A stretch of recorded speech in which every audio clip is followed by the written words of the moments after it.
안녕하십니까. 여러분의 재간둥이 사이다 박지원입니다. 국회 법사위원장 구성이 되면서 최상병 특검법 다시 상정이 됐고요. 증인 소환 등 여러 가지 조치들이 지금 이루어지고 있습니다. 빨리 좀 상황이 전개되는 것 같고요.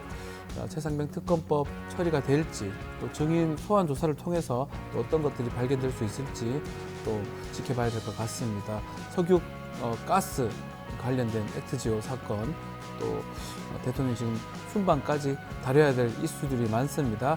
여러분의 출근길 재미있고 즐거운 이야기로 좀 함께하고 싶은데요. 생방송 중에 궁금한 점이 있으면 언제든지 댓글 부탁드리겠습니다. 박지훈의 뉴스 인사이다 지금 바로 시작하겠습니다.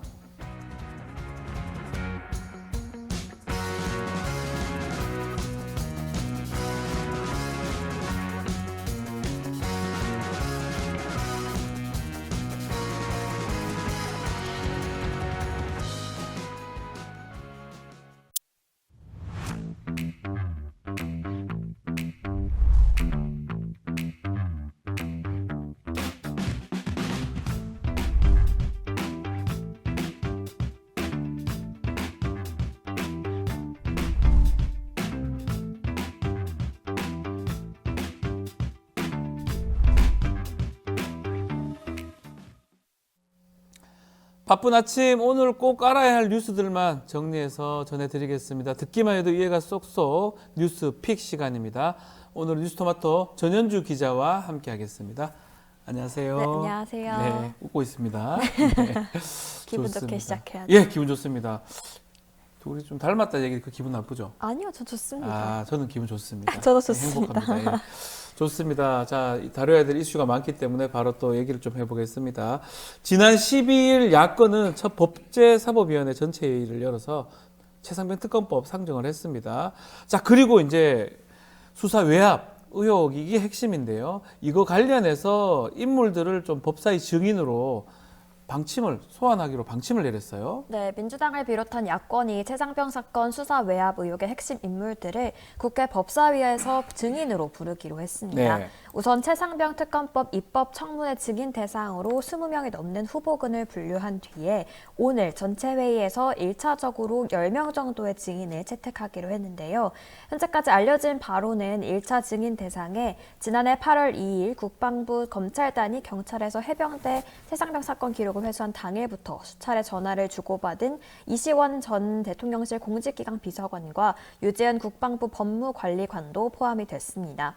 또 어제 MBC 단독 보도에 따르면 1차 증인 대상에는 이 밖에도 조태용 전 국가안보실장과 이종섭 전 국방부 장관, 박정훈 대령, 김계환 사령관, 그리고 임성근 해병대 1사단장도 포함된 것으로 전해지고 있습니다. 자, 특검 말고도 증인 소환으로 상당히 좀 속도를 내는 모습이기도 하고요.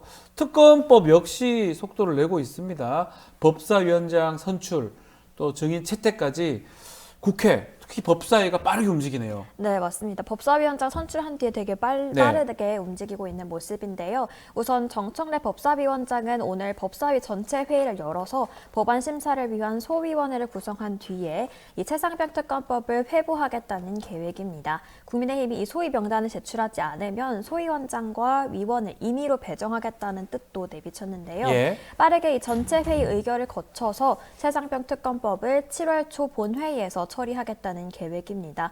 또 이 본회의는 통과하더라도 윤 대통령이 또다시 거부권을 행사할 것으로 그렇죠. 예상이 되면서 이 윤 대통령이 거부권을 행사하면 순직 일주기쯤에 재표결을 시도할 거다 이런 분석이 나오고 있습니다. 자, 또 어제 새로운 또 사실들이 드러나고 있는데요. 이종섭 전 국방장관이 최상병 사건 이 재검토 직후부터 특정 인물의 의견을 좀 들어봐라 이런 지시를 내렸다는 정황이 드러났습니다. 어떠한 인물들한테 그런 들어봐라는 얘기를 했던 겁니까? 네, 어제 MBC 보도에 따르면 작년 8월 9일 당시 이종섭 국방부 장관이 조사본부 책임자들에게 최상병 사건 기록을 국방부 조사본부가 다시 검토하라고 지시할 때 유재은 법무관리관과 김동혁 군 검찰단장의 의견을 들어봐라 이런 취지의 지시를 내렸다는 진술을 공수처가 확보한 것으로 전해지고 있습니다. 네. 이 군 관계자에 따르면 조사본부에도 따로 법무실이 있어서 법무 법무 검토가 충분히 가능한데도 이 유관리관의 의견을 들어라라는 거는 좀 이례적이다 이런 설명이 나왔는데요. 이 부분에서 공수처는 이 이종섭 장관의 그 지시가 일종의 좀 가이드라인을 준 네. 것 아니냐 이런 의심을 하고 있습니다. 각 조사본부도 그렇고요. 각 제대마다 법무관들이 다 있습니다. 법적 검토할 수 있는 저도 그런 일들을 네. 오래 했었고요. 그럼에도 불구하고 국방부의 장관의 참모인 국방부 법무관리관한테 또 검찰단장한테 얘기 들어라. 이 부분이 조금 문제가 될 것 같은데 왜냐하면 이 8월 9일 이 시점부터 국방부 조사본부 재검토를 해서 혐의자가 8명에서 2명으로 줄었기 때문입니다. 자, 이종섭 전 장관이 들으라던 법무관리관 의견 뭐였습니까? 네, 방금 말씀하신 것처럼 애초에 박정훈 당시 해병대 수사단장이 맡았던 조사에서는 혐의자가 임성근 전 해병대 1사단장을 포함해 8명이었지만 네. 이 조사본부 최종 보고서에는 2명으로 줄었는데요. 그럼 이 전 장관이 말한 국방부 법무관리실과 이 군 검찰단의 의견이 어떤 건지가 가장 중요할 것 같습니다. 네. 이 국방부 조사본부 최종 보고서에 따르면 대대장 2명만 혐의를 특정하고 임 전 사단장은 관련자로 경찰에 넘기라는 내용이 이 국방부 법리관실과 군 검찰단의 의견이었던 것으로 드러났는데요. 이종섭 전 장관 측 변호인은 법률가인 군 검찰과 군 법무관리관의 의견을 들으라고 한 것뿐이다라면서 설령 가이드라인을 제시했다 하더라도 장관의 권한이지 전혀 문제가 없다 이렇게 입장을 밝혔습니다. 네. 다만 이 유 관리관은 최상병 사건 기록을 군이 경찰에서 가져오던 날 이시원 당시 대통령실 공직기강 비서관과 통화한 사실이 드러나기도 했고 또 최상병 사건의 핵심 인물로 좀 그렇죠. 거론이 되는 인물인 만큼 석연치 않다는 느낌을 지우기는 좀 어려워 보입니다. 그 중간에 유재현 법무관리관이 있는 것 같아요. 국방부 장관한테도 얘기를 듣고 있고 또 대통령실의 공직기관 비서관하고 그 무렵에 통화를 그렇게 많이 하고 있고 이런 부분들이 논란이 되고 있는데 계속 이렇게 석연치 않은 통화들 계속 드러나고 있는 상황이고 그렇기 때문에 야권에서는 수사 외압 의혹 계속 문제 제기를 하고 있습니다. 또 다른 인물 한 명을 제기를 했는데요. 이 사람이 요번에 총선에 출마했기도 했고 전 고등군사 법원장입니다. 이 사람이 윤석열 대통령 동기인데 이 부분이 좀 의심스럽다. 어떤 내용입니까? 네, 이종섭 전 국방부 장관의 통화 기록에 따르면요. 8월 3일 오후 2시 45분쯤 윤석열 대통령과 사법연수원 동기인 고석 전 고등군사법원장의 번호로 전화가 한 통 걸려온 게 확인이 됐습니다. 네. 이날이 좀 어떤 날이냐면요. 윤 대통령이 이 전 장관과 3차례 통화를 한 다음 날이자 해병대 수사단이 최상병 순직 사건을 경찰로 넘겼다가 군 검찰이 회수해온 바로 다음 날입니다. 이 통화 기록을 두고 박은정 조국혁신당 의원은 윤 대통령과 가까운 고 전 군사법원장이 김동혁 국방부 검찰단장에게 영향을 끼쳤을 수 있을 것 같다 이런 의혹을 제기했는데요. 네. 또 단순히 고 전 군사법원장과 이 전 장관과의 통화뿐만 아니라 이 전 장관과 이 고 전 군사법원장이 통화하기 직전에 이 전 장관의 보좌관이 또 김 검찰단장과 3차례 통화한 기록도 확인이 되면서 의혹은 더 커지고 있습니다. 이에 대해서 고 전 군사법원장은 대국민 사기극이다 이렇게 말하면서 의혹을 전면 부인하고 있는 상태입니다. 네, 고석 전 군사법원장 같은 경우는 이번에 수원병인가요? 출마를 했던 적이 있고 법무실장도 했고 육군사관학교 출신 법무관입니다. 김동혁 검찰단장하고 같은 육군사관학교 출신이기도 하고요. 일단은 논란이 계속 되고 있는 상황으로 보입니다. 어떠한 역할을 하게 된지 전화한 거는 지금 확인됐는데 과연 어떤 내용이 나왔는지 이런 부분들이 아마 중요하지 않을까 생각이 듭니다. 젤리스님이 전윤일 기자님 예뻐요, 반가워요라고 또 글 주셨고요. 운팀마님은 제가 그런 말을 해서 그런지 닮았다고 얘기를 또 주시고 있습니다. 배동호님, 전현주 기자님 귀여운 모습 항상 즐거움입니다. 반갑습니다. 감사합니다. 라고. 네. 김동그리님 또 천정수님 글들 감사합니다. 네. 알겠습니다. 최상병 사건 자체가 해결이 안 되는 것 같습니다. 계속적으로 좀 지켜봐야 될 것 같고 법사위가 열린 만큼 특검법도 특검법이지만 뭔가 증인 신문이라든지 뭐 국정조사 이런 것도 좀 빨리 가능하기 때문에 그런 측면도 좀 지켜봐야 될 것 같습니다. 왜냐하면 계속적으로 의혹이 해결이 안 되기 때문에 네. 그런 게 아닌가 생각이 듭니다. 자, 동해 심해 가스전 얘기로 좀 넘어가겠습니다. 이 가스전 탐사 분석을 수행한 그 액트지오 이 회사인데요. 뭐 국민들이 이제 다 압니다. 액트지오 회사. 의혹이 끊이지 않고 있습니다.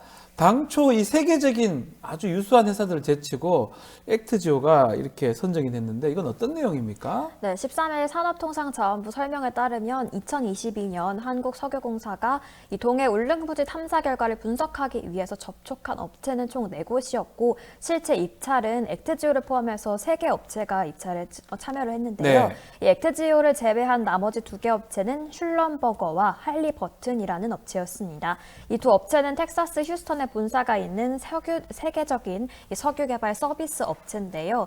이런 회사들을 제치고 결국 입찰을 따낸 건 이 1인 기업에 가까운 아하. 액트지오였던 겁니다. 네. 이와 관련해서 석유공사 측은 액트지오의 아브레우 고문이 퇴적층의 발달 양상 등을 연구하는 이 순차 층서학 심해 퇴적층 분석의 권위자였기 때문에 이 액트지오를 선정했다 이렇게 설명을 했는데요.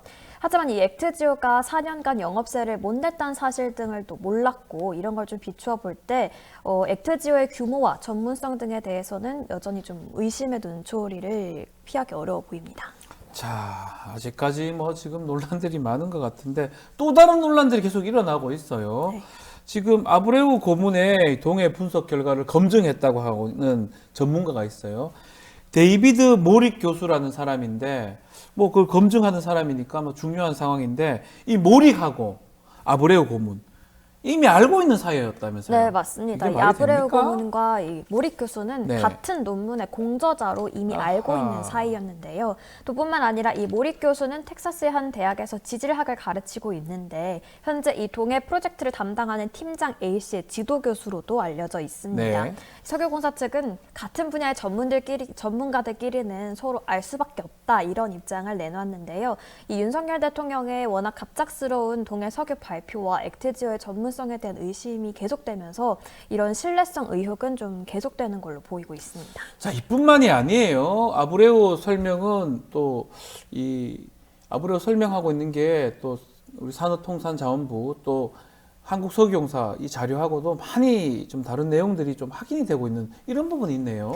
네, 지난 7일에 정부 세종청사에서 열린 기자회견에서 아브레우 고문은 액트지오의 주소지가 아브레우 고문의 개인주택이 맞는가라는 질문에 우리가 최근에 영국 런던에 지사를 열었다. 네. 영국 지사는 새로운 디렉터 르네 용크 박사가 이끌고 있다면서 영국 지사의 주소지 역시 용크 박사 집으로 등록돼 있다. 이렇게 설명을 한 바 있는데요. 네. 하지만 아브레우 그 고문의 그 설명과 달리 영국 지사는 런던이 아닌 에버딘에 있는 것으로 좀 파악이 에버딘이요? 됐습니다. 이 에버딘은 어떤 위치에 있냐면요. 런던으로부터 직선 거리가 약 640km 뭐 엄청 정도 떨어져 머네요. 있고요. 네. 이 위치는 비행기로만 하더라도 1시간 20분 정도 떨어져 있는 아하. 거리입니다. 용크 박사에 대한 소개도 액트지오는 에버딘대 명예교수로 설명하고 있지만 이 에버딘대 홈페이지를 살펴보면 이 명예교수 명단에 이 용크 박사의 이름은 확인되지 않았습니다. 네. 또 뿐만 아니라 아브레우 고문의 이력도 산자부 자료와 일부 다른 점이 좀 확인이 됐는데요. 산자부 자료에 따르면 아브레우 고문은 1999년부터 미국 라이스대에서 피터베일 명예교수의 후임으로 순차층서학 강연을 현재도 하는 것으로 표기돼 있는데요. 네. 하지만 라이스대 교수 명단에 아브레우 고문의 이름은 없었습니다. 또 과거 홈페이지에서는 아브레우 고문의 이름을 찾을 수는 있었지만 명예교수가 아니라 역임 교수인 것으로 좀 확인이 됐습니다. 뭔가 이게 조금 이상합니다. 계속적으로 뭔가 이상한 것들이 좀 발견이 되고 찾아내고 또 알려지고 있는 상황인데 글쎄요, 이 의혹들이 깔끔하게 해소가 될 수 있을지. 석유도 석유지만 뭐 아브레오부터가 좀 문제가 되는 그런 상황이 액트지오까지. 알겠습니다. 자, 의정 갈등 소식도 좀 짚어보겠습니다. 대한의사협회 오는 18일 전면 휴진을 예고한 가운데 빅5 병원 휴진 대열에 동참하겠다는 뜻을 밝힌 상황이네요. 네, 서울대병원 교수들이 17일부터 무기한 휴진을 결정하고 예. 대한의사협회가 18일 집단 휴진을 예고한 가운데 나머지 빅5 병원들도 집단 휴진에 동참하기로 했습니다. 의대 교수들은 중증, 응급 환자 진료는 기존대로 하지만 신규 외래 환자를 받지 않는 방식으로 휴진을 진행하기로 했는데요. 현 정부는 의대 교수들의 휴진 참여율이 좀 낮을 거다 이렇게 전망하고 있는데 보건복지부에 따르면 40개 의과대학 산하병원 88곳을 전수조사한 결과 지난 12일 기준으로 30곳에서 휴진에 동참하기로 결정한 것으로 좀 파악이 됐습니다. 네. 또 빅5 병원들이 동참하면서 다른 대학병원들의 휴진 동참 규모는 더 늘어날 거란 전망이 우세한데요. 이에 따라서 좀 환자들의 그런 고통은 계속될 것으로 좀 보입니다. 알겠습니다.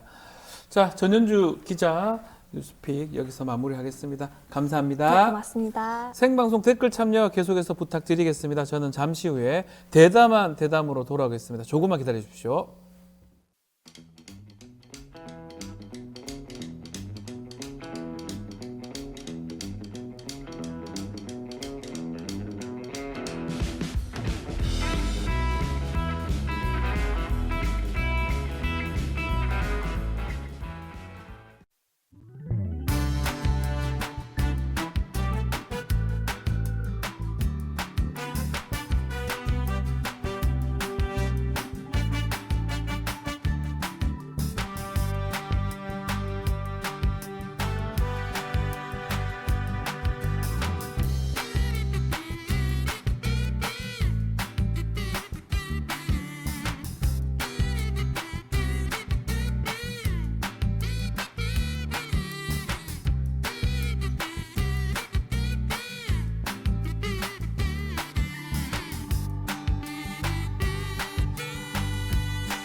오랜만에 반가운 분 모셨습니다. 날카로운 분석, 또 거침없는 입담으로 정평이 나신 분입니다.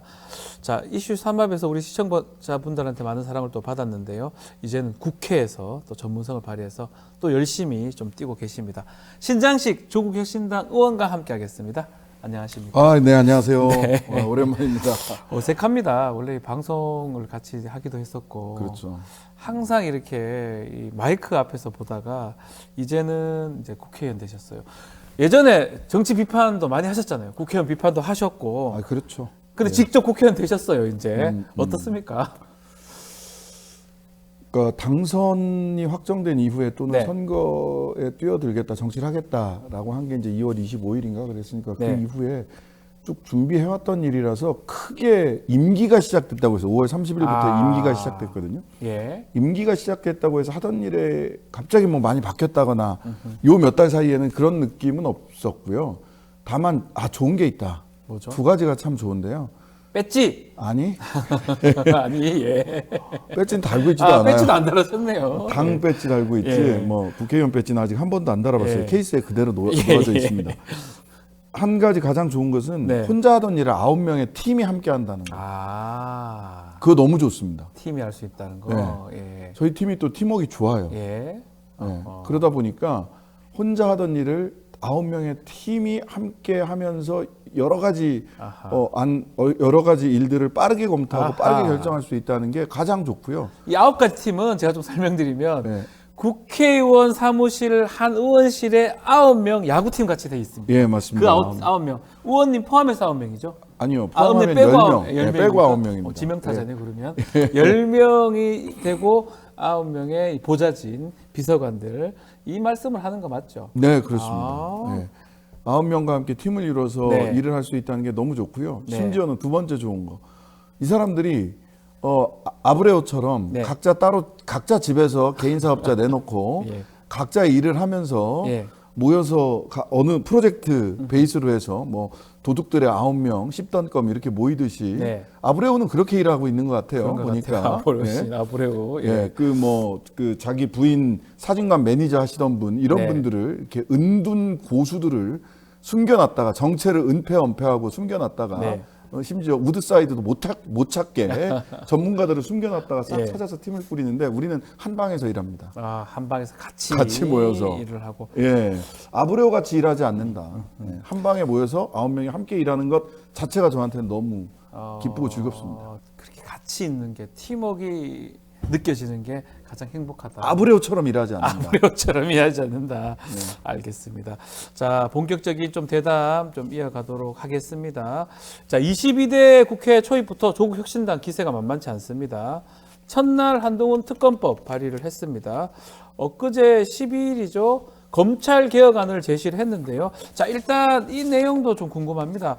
어떤 내용입니까, 검찰 개혁안? 예전에 알던 그 내용들입니까? 예, 근데 이렇게 되죠. 예. 지난번에는 소위 검수안박이라고 하지만 네. 검수안박이 아니라 검수덜박이었죠. 아, 덜박이다. 예. 두 개를 그 수사권, 네. 주요 범죄 수사, 뭐 경제 수사 등 두 개를 남겨뒀었고, 네. 근데 그걸 빌미로 해서 등자 하나를 빌미로 해서 사실상 전체 수사를 다 하고 있단 말이죠. 예, 검사들이. 근데 이거 원천적으로 막겠다. 즉, 검찰청 폐지하겠다는 겁니다. 그냥 아예 검찰청 없애버리고 기소청을 만들겠다 이 뜻입니까? 맞습니다.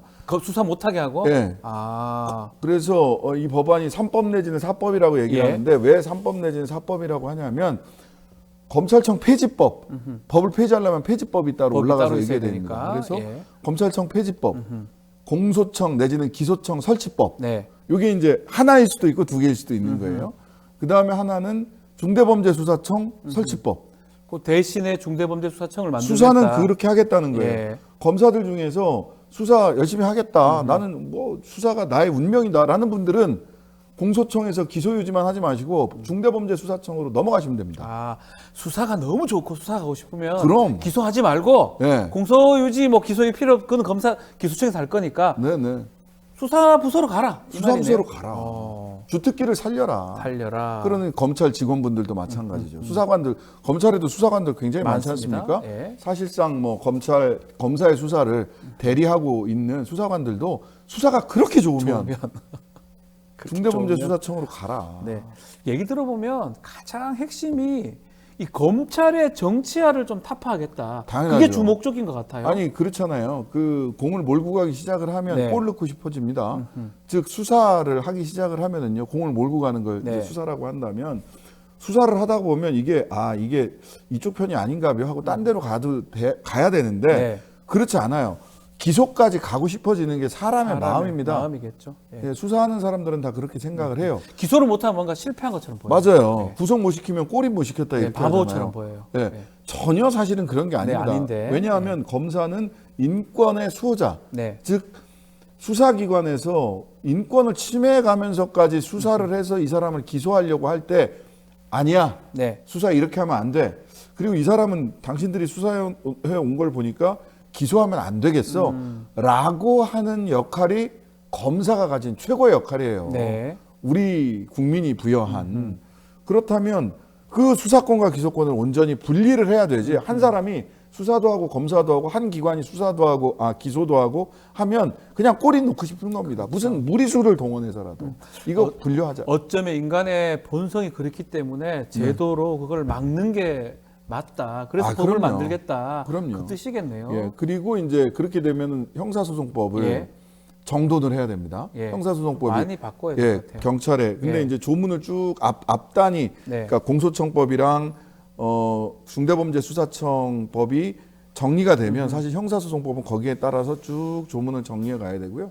그 다음에 하나 더 하고 있는 게 이게 여러 개가 있는데 하나 더 준비하고 있는 게 뭐냐면 그 수사와 네. 관련된 규정을 이게 하나로 법제화할 필요가 있겠다. 수사 규정을 네, 하나로. 왜냐하면 네. 수사 규정이 검찰 따로 경찰 따로 그리고 어떤 거는 시행령에 어떤 거는 규칙에 산만하게 네. 흩어져 있습니다. 그러다 보니까 일관되게 통제가 잘 안 돼요. 수사를 하면서 발생할 수 있는 여러 가지 인권 침해의 네. 요소들이 한눈에 일목요연하게 통제가 안 되기 때문에 수사 관련 규정을 하나의 법으로 정돈할 필요가 있다. 원칙적인 부분과 시행령으로 넘길 부분들은 해서 정돈할 필요가 있다. 그다음에 부록도 하나 있습니다. 부록이 뭐죠? 부록은 차교근 의원님이 예. 그 발의를 예. 하셨는데요. 뭐냐면 증인들 네. 조작할 수 없게 아, 참고인, 증인, 예. 그다음에 제소자들, 피의자들, 피고인들 증언을 조작할 수 없게 근본적으로 막는 것. 즉 이화영 전 부지사의 네. 술판 회유, 예. 그다음에 한명숙 전 총리 사건 때 피고인들, 제소자들 불러가지고 연어 초밥 먹이고 네. 이래가면서 증언 연습시켰던 거 근본적으로 못하게 하는 방법이 있습니다. 어떻게? 어떻게 하면 되느냐? 예. 검사가 구치소나 교도소로 직접 가서 네. 조사하면 됩니다. 아, 검사가 검찰청을 부르지 않고 예, 본인이 직접 가서 조사해야 된다. 예, 그게 매우 번거롭다. 힘들지 않습니까? 화상 조사하면 됩니다. 아, 화상으로. 지금 재판도 화상으로 해요. 거의 다 하죠. 민사는 화상으로. 민사는 다 가능합니다. 화상으로 합니다. 가능합니다. 예. 다 해보셨잖아요. 지방은 저희는 화상. 예, 받아서 그다음에 다, 예. 구치소 면회도 예. 화상으로 다 하지 않습니까? 가능합니다. 예. 그러니까 오. 결과적으로 이 증인들이나 피고인들, 제소자들, 피의자들 증언을 조작하고 집체훈련 시키고 했던 거, 술판을 해서 회유하고 하는 거 검찰청으로 불러 제끼면서 네. 시작된 일이거든요. 그리고 아시다시피 피의자들 검찰청으로 불러가지고 하루 종일 네. 포승줄에 묶인 채로 조사 안 하고 그냥 대기시키는 경우도 있잖아요. 그 지금 뭐 이화영 부지사가 뭐 엄청나게 대기하고 갔다고 얘기가 있죠. 그게 굉장한 모멸감과 모욕감, 무력감을 주잖아요. 네.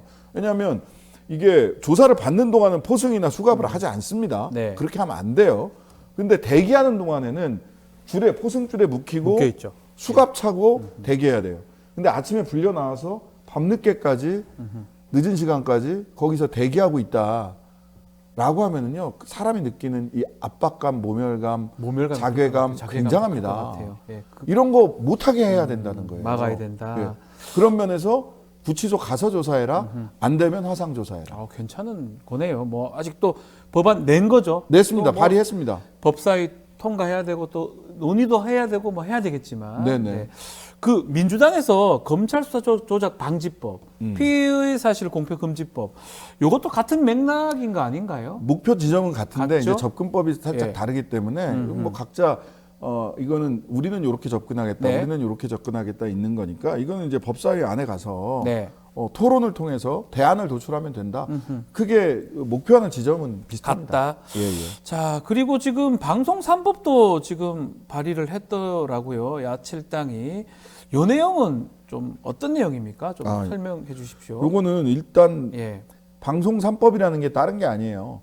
하나는 KBS 네. 법이고요. 하나는 방송문화진흥 MBC 대주주와 아하. 관련된 법이고요. 예. 하나는 EBS 법입니다. 방송 3법이라 그러니까 뭐 다른 게 아니라 공영방송 MBC, KBS, EBS. 네. 예. 여기에서 지배 구조, 흔히 이제 영어로 하면 거버넌스라고 하는데 네. 그 사장을 선임하는 권한이 이사회에 있지 않습니까? 근데 이제 이사회 구성하는 게 뭐 여당 6, 야당 3, 네. 여당 7, 야당 4 예. 이런 식으로 구성이 돼 있어요. 항상 여당 그 어떤 여당에 의해서 수적 구성된다고 우위를. 봐야 되겠죠. 예, 그런 다수결이니까. 겁니다. 예. 근데 그런데다가 이게 차라리 대통령 임기랑 네. 임기가 같으면 중간에 사장 갈아치우는 일들이 벌어지지 않습니다. 아. 근데 대통령 임기 중간에 또는 뭐 이렇게 겹치지가 않아요. 뭐 3년씩 엇갈려. 다르기 때문에 2년, 그러니까 3년씩. 이제 예. KBS 같은 경우 작년에 어떻게 했느냐? 중간에 이사 2명을 갈아칩니다. 맞습니다. 그 당시 예. 이제 여당이 우위였으니까 예. 지금의 현 야당이 우위였을 거 아닙니까? 뭐 감사하고 난리도 감사하고 아니었어요. 난리를 쳐갖고 예. 5대 4로 갈아쳐서 5대 4로 역전을 시켜요. 네. 역전을 시키고 그런 다음에 사장을 김희철 사장을 네. 해고를 시켜버립니다. 해결을 시키고. 네. 예. 그 다음에 박민 사장이 들어오게 되는 거죠. 그래서 박민의 방송 KBS가 돼버린 거 아닙니까? 네. 그 아브레오 얘기를 또 하게 되는데 네. 당일날 윤석열 대통령이 던진 영일만 오일 쇼크. 네. 그때 KBS가 9시 뉴스에서 열 꼭지를 달았습니다. 예. 10꼭지를 달았습니다. 예. 우리는 이미 산유국이에요. 예. 앞으로 경찰 페트롤카가 전부 다 람보르기니로 바뀔 예정입니다. 사우디나 카타르처럼. 정권에 친화적인 그런 어떤 방송, 예. 공영방송이 될 것이다. 네. 그래서 요 그 지배구조, 이사회 구성을 21명으로 늘리고, 네. 21명으로 늘리고, 여기에 정치권의 추천은 한 5명 정도로 최소화하고, 네. 뭐 3대2 되겠죠. 여당 3, 야당 2.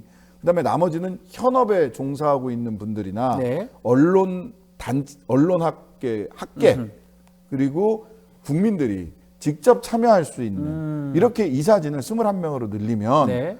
여당 압도적 우위 속에서 매번 대표이사를 갈아치우고 이사진 갈아치우고 하는 이런 그 전리품처럼 공영방송을 여기는 풍토와 태도 이거는 좀 바꿀 수 있지 않겠느냐 근데 하는 이제 겁니다. 또 국민의힘이나 보수 쪽에서 볼 때는 그렇게 해놓으면 좀 계속 민주당이나 뭐 친민주당 성향의 야당 성향의 지금 야당 성향의 그런 방송국 되는 거 아니냐 이런 우려하는 것 같긴 하더라고요. 그러니까 시민들의 참여, 네. 그다음에 현업 관계자들의 참여, 네. 그리고 학계의 참여를 누가 두려워하고 있는가? 예, 그게 두려운가 두려워하는 쪽이 잘못된 것이다 이 말씀이에요. 아니 당연하죠. 아니 뭐 학계가 전부 다 네. 좌파만 있습니까? 솔직히 학계 안에도 보수적인 분들 너무나도 많고요. 많죠. 예. 저한테 수없이 네. 그 관계자 징계를 예. 때리고 예. 우리 박지훈 변호사에게도 저도 관계자 많이 징계를 받았습니다. 이거 한번 보실래요? 시사인 이틀막 심의 보면 여기 박지훈 저도 변호사 있습니다. 네. 여기 신장식 네. 뭐 신장식 우리 의원님에 비하면 저는 뭐 세 발의 피긴 하지만 저도 역시 중징계를 받았었죠. 예. 이 중징계를 주도했던 선거방송심의위원회 네. 위원장은 백선기 성균관대 네. 명예교수입니다. 맞습니다. 학계가 무조건 좌파고 예. 저는 그렇게 생각하지 않고 믿지도 않습니다. 네. 그렇다고 언론 현업에 종사하는 현업 단체들 뭐 방송기자협회라든지 기자협회, PD연합회 이런 데가 또 그냥 좌파냐? 아니에요. 네. 그분들이 그 들으면 나는 언제 좌파가 됐나 네. 궁금할 겁니다. 그런데 그냥 자기들이 압도적 우위를 점하는 게 조금 달라지는 것 자체를 두려워하고 아하. 사람들을 비난하는 겁니다. 그렇게 보는 게 맞겠네요. 근데 하나 더 있더라고요. 네. 언론 정상화법 4법 이거를 좀 얘기를 하던데 민주당에서는 하나 그 법은 뭡니까? 하나는 뭐냐면 제가 3법은 먼저 이미 지난번에 21대 넣었다가 거부권, 제2요구권 맞습니다. 때문에 폐기된 법안들인데 네네네. 4법 4법 중에 이 네 번째 법안은 뭡니까? 네네네.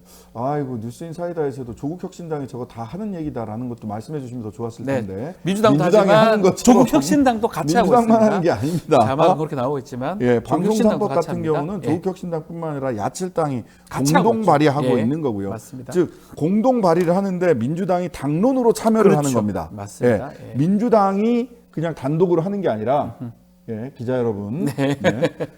야칠당이 공동 발의하는데 민주당은 당론으로 가는 네. 겁니다. 조국혁신당 역시 당론으로 가는 거고요. 자, 그러고요. 하나의 법 하나가 더 있는 건 뭐냐면 방통위 정상화를 위한 법입니다. 아, 방통위법이군요. 제2의 이동관 제3의 김홍일이 있어서는 안 된다. 네. 방통위의 핵심 문제는 뭐냐? 정상화의 핵심은 뭐냐 하면 방송통신위원회는 우리 박지훈 변호사님도 잘 알고 계시지만 5인 합의제 행정기구입니다. 그렇죠. 예. 행정학 교과서에 나오는 거죠. 합의제 행정기구와 독임제 행정기구. 독임제 행정기구 같은 건 뭐냐? 장관들, 우리나라 각 부처들이 네. 독임제 행정기구예요. 장관 한 사람이 책임을 지고 추진하는 겁니다. 네. 하지만 합의제 행정기구는 방송통신위원회, 국가인권위원회, 국민권익위원회 등등등 여기는 다양한 쟁점이 있을 수 있으니까 독임제로 대통령의 명을 받아서 장관이 책임지고 하는 게 아니라 합의해라. 합의를 해라. 예. 복잡하니까 합의해라. 네. 근데 방송통신위원회는 5인 합의제 기구인데 지금 두 사람밖에 없어요. 네. 위원장, 부위원장. 위원장, 부위원장, 김홍일 위원장 조폭 잡던 분이시고요. 예. BBK 무죄 내리셨던 분이에요. BBK는 MBK 아니다라고 네. 얘기를 하셨던 분이에요. 네. 예. 상당히 무능력하거나 상당히 거짓말을 잘하시는 분이라는 증거죠. BBK만 봐도. 이분이 위원장이고 그다음에 또 여당에서 추천해서 대통령이 임명한 사람 둘이 계속 망치 두드립니다. 법원에서 그렇게 망치 둘이서 두드리는 거 합의제 행정기관인 방송통신위원회에서 둘이서 망치 두드리는 거 네. 이거 문제 있다 위법하다라고 하는 결정문에 나와 있어요. 네. 근데도 계속 두드려요. 가장 핵심적으로 둘이 앉아서 망치 두드린 게 뭐냐? YTN 민영화를 승인해 준 겁니다. 유진 ENT한테 YTN 주식 다 넘기는 거 네. 대주주 승인이라고 하는데 대주주 승인을 해줬어요. 네. 둘이 앉아서 YTN 민영화 시켜버린 겁니다. 이런 일을 둘이 앉아서 하고 있어요. 이거 불법적이다라고 저희들은 보고요. 네. 그렇다면 두 가지인데요. 하나는 이 불법적인 방통의 폭주를 막기 위해서는 김홍일 방통위원장 탄핵해야 됩니다. 탄핵이요. 불법이 일상화돼 있으니까 예. 탄핵해야 된다. 그리고 또 한 가지는 두 명이서는 의결 못하게 해야 됩니다. 5명이잖아요. 뭐 출석 정족수라도 뭐를 해야 되겠네요. 예, 그러니까요. 예. 5명이 있을 때 네. 2명 이상이 회의를 소집을 하면 네. 회의를 개최할 수 있고 예. 3명 이상, 3명 이상이 있어야 3명은 최소한 있어야지 할 수 있겠죠. 있어야 의결할 수 있다. 왜냐하면 지금 편법인 거죠. 아니, 저는 위법이라고 보거든요. 예, 위법합니다. 5명인데 2명이 와서 도장 방망이 치고 있고 이건 잘못된 것 같은데 그거를 이제 법으로 만들겠다. 그렇습니다. 아, 그 사실은 예. 이런 사태가 우리 아시다시피 합의제 행정기관이 5명이 정원인데 2명만 있어. 그러면은 일상적으로 의결할 수 있는 게 법 상식적으로는 네. 관리 최소한의 관리 업무 이상은 주요 결정은 하면 안 되는 되죠. 거거든요. 예. 그게 기본적인 제대로 안 돌아가고 있는 거잖아요. 예. 사실은. 임시이사 뭐 이렇게 오면 기본적 관리 업무 이상은 하지 말라고 하는 그렇죠. 거거든요. 임시체제에서는. 예. 그러면 기본적 관리 업무 이상의 의결을 하면 안 돼요. 음흠. 근데 당연히 그렇게 그 상식적으로 생각하고 있었단 말이에요. 엄청난 일들을 하고 있네요. 엄청난 일들을 YTN 민영화 시켜버렸다니까요. 시켜버렸고요. 네. 네. 승인 때려버렸고요. 그러니까 이러면 안 된다. 자, 이것도 한번 좀 짚어봐야 네. 금방 시사인에서 우리 신장식 변호사 우리 이제 의원님 되셨지만 저랑 좀 공통점은 많습니다. 뭐 저도 TBS 진행을 했던 적이 있고 네. 신장식의 신장개업 예. TBS 진행도 했었고 또 라디오 나왔지만 저도 뭔가 문제가 좀 생겨서 YTN. 잘렸어요. 잘린 거죠. 그런 등등. 또 이 댓글에 둘이 좀 닮았다는 얘기 기분 나쁘십니까? 그런가요? 동글동글? 닮았다는 얘기가 좀 있어요. 곰돌이상이다. 곰돌이상. 뭐 그런 얘기도 있는데 우리 제가 질문 드리고 싶은 게 뭐냐면 네네네. TBS 얘기를 좀 하고 싶어요. 네. TBS가 지금 문제가 좀 많고요. 지난 11일인가요? 국정조사 해야 된다 기자회견도 좀 하셨는데 네. 그거 한번 짚어 주십시오. 네. 내용. 사실 TBS는 누구나 다 아는 거 아닙니까? 네. 뉴스공장 꼴 보기 싫어가지고 방송국을 폐국하는 거예요. 네. 김어준이라는 사람이 싫어서 방송국을 폐국한다. 예. 거기다가 더 이분들의 이 심기를 건드린 거는 네. 김어준도 모자라서 신장식까지 신장개업에 나와서 아침 저녁으로 떠들어대냐. 네. 그냥 그게 심기가 거슬린 거죠. 근데 그러면서 명분을 뭐라고 하냐면 교통방송으로서의 즉 어디가 밀립니다. 어디가 막힙니다. 어디 조심하세요. 돌아가세요. 무슨 TBS 하면 제일 먼저 생각나는 게 어디 나가 계시는 무슨 통신원 네. 교통 상황 알려주세요. 그러면 택시 기사분들이 알려주고 했던 거. 근데 그거 벌써 10년 전 얘기예요. 네. 10년 전 얘기. 그러고 나서 미디어 재단 TBS로 바뀌어서 네. 교통만 왜냐면 뭐 이렇게 실시간 내비게이션이 잘 돼 있으니까 미디어 재단 TBS 시민의 방송 미디어 재단 TBS로 바뀌어서 시사, 교양, 음악 다양한 정보를 유일한 지방자치단체 수준에서의 지역 단위에서 공영방송으로서의 역할을 해왔단 말이에요. 맞습니다. 예. 근데 이 TBS를 폐지하는 명분이 뭐냐면 시대적 사명을 다했다. 교통방송 더 이상 필요 없어. 거짓말이에요. 거짓말을 하고 있다. 말이 안 맞는 얘기를 하는 거네요. 앞뒤가 안 맞지 안 맞는 얘기를 하는 않습니까? 거네요. TBS는 교통방송이 아니에요. 미디어 재단 TBS 시민의 네. 방송 공영방송으로서의 역할을 해왔단 말이죠. 자, 그런 다음에 그리고 보세요. 이 시민의 돈으로 편파적으로 운영을 했다. 특정한 목소리를 했다. 공정성에 문제가 있다. 이렇게 얘기를 하는데 네. 자, 그러면 계속해서 TBS에서 요구했던 게 뭡니까? 상업 광고를 할 수 있게 해달라. 독립하겠다. 네. 그리고 우리가 언제까지 서울시에 돈을 받겠다는 게 아니라 5개년, 10개년 계획을 가지고 계속해서 이 재정을 스스로 독립할 수 있는 방법을 가지고 네. 있었어요. 근데 지금 이거는 유치원생한테 너 왜 고차 방정식을 못 풀어? 지금부터 공부는 하지 않는 것으로 해. 너는 가서 논 메고 밥 매라. 아하. 이렇게 얘기하는 것과 뭐가 다릅니까? 심지어는 더 이상 너는 살 의미가 없다. 이렇게 얘기하면서 재정 얘기를 그렇죠. 하면서 돈도 안 주고 끊어내. 있잖아요. 돈도 안 주고 서울시에서. 지금 이래서 지금 네. 다 지금 한 300여 명, 250명에서 300명의 네. TBS 노동자들이 전부 다 직장을 잃게 생겼다는 네. 거죠. 이게 이제 말이 안 된다라는 거고 마지막으로 제가 드리고 싶은 말씀은 뭐냐면 소위 공정성 이야기를 자주 하시는데 페어니스 독트린이라고 하는 건데요. 어떤 내용입니까? 이게 공정해야 된다 방송이. 근데 미국을 비롯해서 영국이나 선진국에서는 언론 자유도가 높은 국가에서는 공정성을 가지고 언론을 심의하지 않습니다. 그렇죠. 왜냐하면 공정의 기준이 없어요. 그게 누가 알아요? 그걸? 누가 알아요? 내가 공정하다면 공정한 겁니까? 안 되죠. 예. 예, 술 취한 사람은 가운데 줄을 거놔도 거기를 못 가요. 그러니까요. 네. 근데 술 취한 사람은 자기가 앞으로 똑바로 가고 있다고 생각하고 가거든. 예. 꼭 누구를 술 좋아하시는 누구를 얘기하는 게 아니라. 예, 알겠습니다. 예. 누가 그래서 떠오르긴 하지만. 네. 예, 떠오르긴 하지만 김치찌개 잘 끓이시는 분이 한 분 계시더라고요. 네. 근데 이 공정성을 가지고 사실은 공정성을 명분 삼아서 방송통신심의위원회, 네. 선거방송심의위원회를 통해서 사후 심의를 했어요. 네. 근데 저는 이게 사후 심의를 가장한 사전 검열, 공시 검열. 네.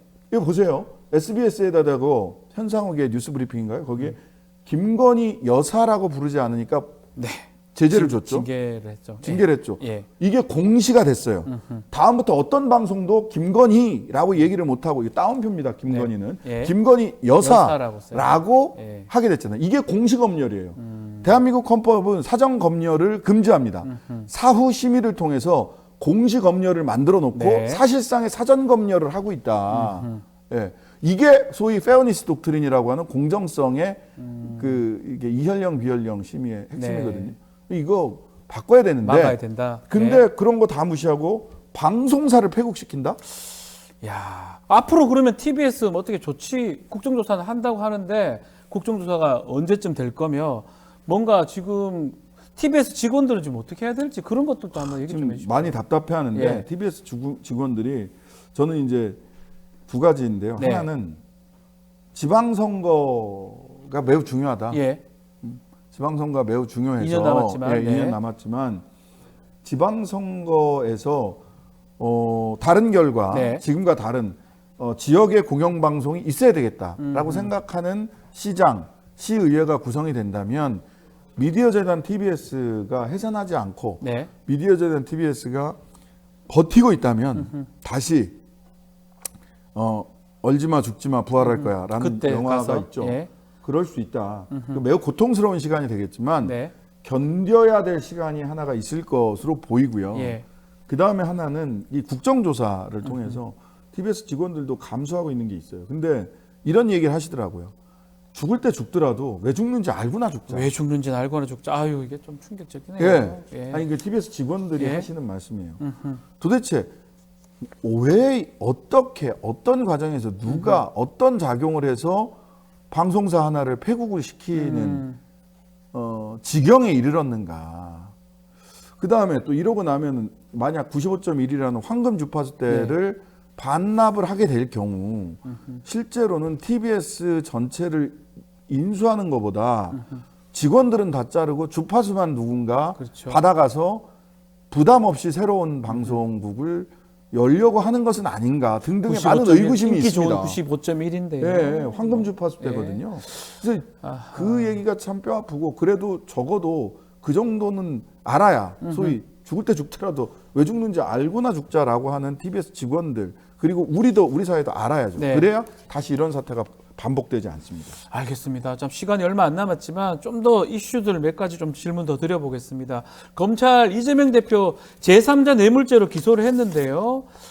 자, 아마 이화영 지사, 부지사 판결 선고 후에 기소를 한 것 같습니다. 의원님께서는 어떻게 보고 계십니까? 요 부분? 이화영과 이재명 사이를 해명하는 인과관계가 이 재판에서 나왔나요? 뭐 판결문에도 안 나왔습니다. 아니라고 그쵸? 했어요. 예. 예. 그래서 첫 번째 이 재판에 그 변호사들이 보기에는 법률가들이 보기에는 인과관계와 상관관계 적어도 상관관계라도 또는 인과관계가 합리적 인과관계가 제대로 규명되지 않았는데 네. 재판 이화영 부지사 재판 결과가 나왔다는 이유로 바로 기소로 가는 거는 참으로 무리하다. 이게 그냥 국민들을 상대로 해서 프로파간다. 선전선동하는 데는 효과가 있을지 모르겠으나 법리적으로 맞지 않는 맞지 것 않다. 아닌가라는 예. 생각이 하나 들고요. 예. 그 다음에 제3자 뇌물죄. 김정은과 이재명은 공범인 경제적 공동체인가, 정치적 공동체인가. 국민들이 잘 모르는 게 있잖아요. 제3자 뇌물죄. 예. 제3자를 위해서 누가 줬는데 그 받은 사람이 북한이고 그 위한 사람이 이재명이라는 거죠. 네. 북한하고 이재명하고 관계가 어떠냐. 이게 부분이 우리 그러니까. 법조인들이 봤을 때 신기하거든요. 신기하죠. 사실 그것도 지금 와서 말씀드리긴 네. 하지만 사실 최순실 박근혜를 경제공동체로 봐서 네. 제3자 뇌물죄를 적용을 한 게 있고 그냥 뇌물죄 그냥 뇌물죄 된 것도 있고요. 적용한 것도 예. 완전히 딱 붙은 경제공동체다 그러면은 뇌물죄 공범이 됐던 거고 이 딱 붙은 경제공동체는 아닌데 어쨌든 간에 제3자인 최순실에게 돈을 준 것이 실제로는 박근혜 대통령의 그 권한을 뭔가 자기를 위해서 발동하게 하려고 하는 이유였다라는 게 인정되면 제3자 뇌물죄라는 거죠. 네. 그러면은 김정은 국무위원장이죠. 김정은 국무위원장과 이재명 당시 경기도지사는 예. 한마음 한뜻이었나. 아, 이해가 안 됩니다. 예, 그 제3자 뇌물죄를 적용하는 것도 매우 무리하다라는 생각이 들고요. 세 번째는 이때가 19년인가 네. 그랬을 거예요. 맞습니다. 예. 당시에 뭐 이제 와서 드리는 말씀이지만 당시에 이재명 대표 후배 중에 이재명 대표랑 같이 경기도지사 당시 시절에 같이 그걸 보조하고 이랬던 네. 후배가 있었어요. 근데 대법원 재판을 앞두고 이 친구가 정말 절실하게 진짜 자료를 이만큼을 갖다 주더라고요. 네. 우리 지사님 대법에서 끝납니다. 네. 대법에서 그 당시에 이제 선거법 등 관련해서 2심에서 유죄가 났습니다. 2심에서 유죄가 났었기 때문에 끝납니다. 정치 인생 5년간 피선거권 제한되고 네. 이거 방송에 이거 검토해 보시고 혹시 방송에 나가서 좋은 말씀을 해주실 수 있겠냐. 네. 그래서 일단 검토해 보겠다. 뭐 무작정 좋은 말씀을 해드릴 수는 없는 거니까 네. 검토해 보겠다고 해서 진짜 열심히 공부했거든요. 그러니까 그럴 만큼 절실했어요. 그렇죠. 그쪽이, 정치 생명이 오히려 그쪽이 끝나냐 안 끝나냐의 문제였고 예. 당시에 대법에서 파기환송 나왔을 때 전부 다 기사회생 맞습니다. 지옥문 앞에 갔다가 다시 돌아왔다 이렇게 얘기할 정도로 당시에 2019년에 이재명 경기도지사는 정치적 생명이 경가에 걸려 있었어요. 근데 뭘 김성태가 복하는가요? 김성태 쌍방울 회장이 우와 내가 척보니 네. 이재명이네. 다음 대통령은 이재명이네. 하고 그다음에 뭐 방북을 추진하고 그럴 겨를이 없었다. 네, 상황이. 예. 아 그러면 이 판결 중에 그럼 김성태 말은 믿은 거고 그거 참- 국정원의 그 문건은 믿지 않았다. 요 부분 어떻게 됩니까? 저는 이제 그 신진우 판사님 네. 이번에 심지어는 또 이번에 이재명 대표 재판 기소된 것도 신진우 판사가 봤더라고요. 근데 뭐 계속 심리할지는 모르겠어요. 인사이동도 있는 뭐 것 인사이동을 통해서라도 네. 그다음에 이재명 대표 기피 뭐 기피 신청해야 됩니다. 같은 이미 그 유죄 예단을 너무 강하게 갖고 있는 사람이기 때문에 신진우 판사한테 재판 받아서는 저는 안 된다고 봅니다. 네. 예. 어떻게 하는지 수원지법도 좀 지켜봐야 될 문제인데 네. 검찰과의 거리, 검찰과의 포지션에 따라서 어떤 사람 말은 믿고 어떤 사람 말은 안 믿는다 네. 정도가 아니라 검찰과의 거리와 포지션이 달라지면 네. 한 사람 말도 믿었다 안 믿었다 한다는 거예요. 처음에 생각을 해보세요. 이 사건. 김성태 씨 얘기 나왔을 때 네. 소위 변호사 대납이다 쌍방울에서 이 얘기 나왔을 때 검사들이 그리고 대한민국 언론이 김성태 회장에 대해서 어떤 태도를 취했냐. 사기꾼, 조폭, 못 믿을 사람, 그 필리핀 가서 도박하고 아직 국내로 들어오지도 않는 사람, 심지어 한동훈 법무부 장관까지 나서가지고 네. 그렇게 도망 다닌다고 될 것 같냐. 니네 당장 김성태 당장 안 들어오면 니네 큰일 날 거다라고 기억납니다. 공개적으로 경고했어요. 예. 그때 김성태 이번 재판 과정에서 그런데 신진우 판사가 그 유죄의 근거로 삼은 김성태 견실한 쌍방울에 중견기업가 그럴 리 없는 예. 판결 이후에 나온 내용. 판결 이후에 나오는 얘기예요. 예. 그때 김성태는 필리핀에 가 있던 김성태는 검사와 포지션이 대척적이었던 포지션에 있었죠. 네. 그랬다가 들어와서 증언이 말이 바뀌고 나서 검사와 한 몸이 됐어. 그때부터 김성태는 견실해져요? 네. 어떻게 한 사람이 그렇습니까? 근데 이런 일은 한명숙 재판 때도 마찬가지였어요. 한명숙 총리 재판 때도 제가 한은상 씨를 네. 그 재소자 중에서 증언 집단 집체 교육 받았다라고 폭로했던 분을 대리를 했었는데 네. 거기서도 보면 어떤 재소자는 사기꾼이고 이라고 얘기하고. 네, 검사 말대로 해주는 재소자는 견실하고 반성하고 좋은 사람이고 예. 검사의 주장과 반대되는 주장을 하는 사람은 사기꾼이야. 아니 뭐 사람의 말이 그리고 처음에는 검사의 주장과 같이 했을 때는 견실했다가 네. 나 도저히 양심의 가책을 느껴서 못하겠어. 하면서 폭로를 하면 갑자기 사기꾼이 돼요. 되고.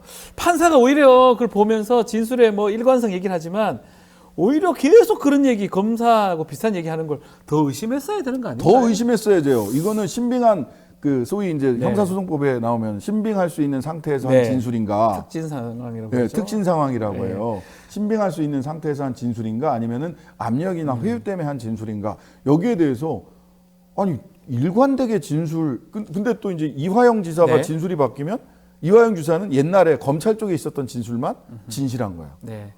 이게 뭡니까 이게? 알겠습니다. 그만큼 이 판결 뭐 의심이 나고 뭐 국회 차원에서도 뭔가 하지 않을까 생각이 듭니다. 시간이 좀 다 됐습니다. 오, 물어볼 게 좀 벌써요? 많았는데요. 자, 오늘 신장식 의원님하고 또 많은 얘기 나누고 뭐 응원하는 댓글도 많습니다. 네. 활동 열심히 해주시기를 바라고 다음에 또 한 번 더 모시도록 하겠습니다. 자, 신장식 조국혁신당 국회의원과 함께했습니다. 감사합니다. 네, 감사합니다.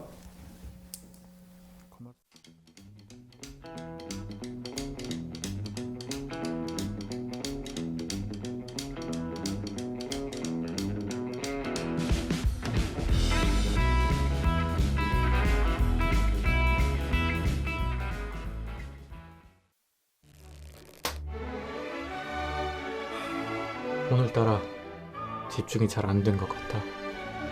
모름지기 공부는 깨끗한 책상에서 해야 잘 되는가.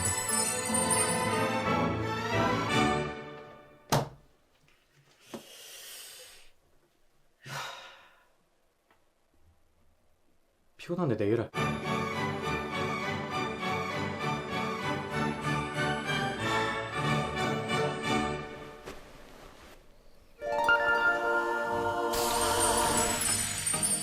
걱정 마세요.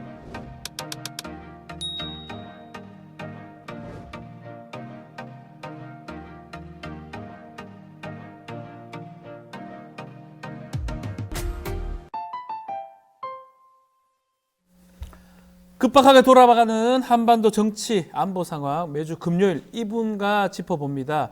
금요 시사계의 진보 달마대사 김종대 의원의 최강 디펜스 코너 시작하겠습니다. 김종대 전 의원 함께합니다. 안녕하십니까? 안녕하십니까? 네.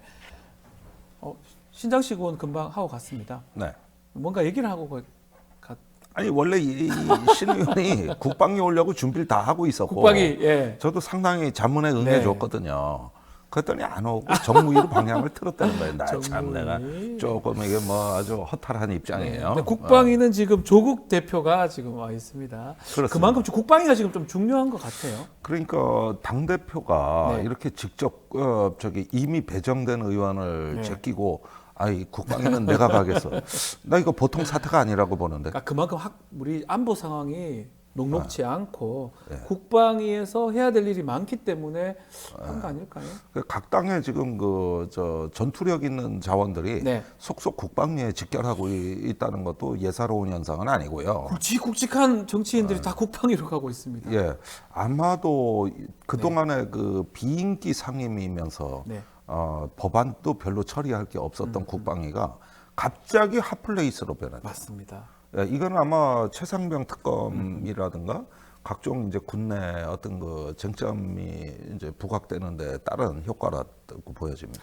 맞습니다. 그렇기 때문에 국방위가 많은 분들이 좀 가려고 하는 것 같고요. 최상병 특검법 얘기를 좀 하면 이제 순직 1주년 7월 19일로 지금 알고 있는데 어머니가 편지를 썼고요. 그 편지를 이제 국민의힘의 추경 원내대표 공개를 했던 것 같은데 그렇습니다. 공개가 돼서 특검법 관련해서 민주당은 이런 편지가 있으니까 반드시 추진하겠다는 뜻을 밝혔고요. 국민의힘은 공수처 수사를 통해서 진상규명하자 이렇게 얘기를 하는 것 같습니다. 최상병 순직, 여야의 다른 해법 어떻게 봐야 됩니까? 의원님. 그 편지를 네. 제가 몇 번을 읽어봤는데 네. 이 편지는 말입니다. 네. 그 최상병이 사망하고 지금 11개월이 지난 동안에 네. 유족들이 한없이 추가 가해를 당하고 또 무시당하고 배제당하면서 나온 데 따른 약자로서의 호소문이다. 네. 전 그렇게 해석을 했어요. 예. 사실 굉장히 정중하면서도 이렇게 억울한 죽음의 진상 규명과 열심히 근무했던 박정훈 대령에 대한 명예회복이 그걸 호소하는 투거든요. 네. 누구를 비난할 힘도 없어요. 처음에 박정훈 대령의 항명 이건이 이게 소위 말하는 2차, 3차 가해로 작용이 됐던 것 같고 네. 그 이후로 거의 매일 N차 가해가 가해진 거예요. 그 N차 가해는 뭐냐? 정쟁입니다. 다 같이 이 진상규명을 위해서 협력하는 게 아니라 이 죽음을 둘러싸고서 분열하고 결국은 정쟁으로 네. 치닫는구나. 그래서 이제 그걸 멈춰달라는 이야기인데 네. 그 편지를 받자마자 또 이걸 정쟁 프레임으로 몰고 간 게 바로 국민의힘의 추경호 원내대표였습니다. 아하, 아니 편지를. 이거를 그러면 그냥 잘 받들겠다.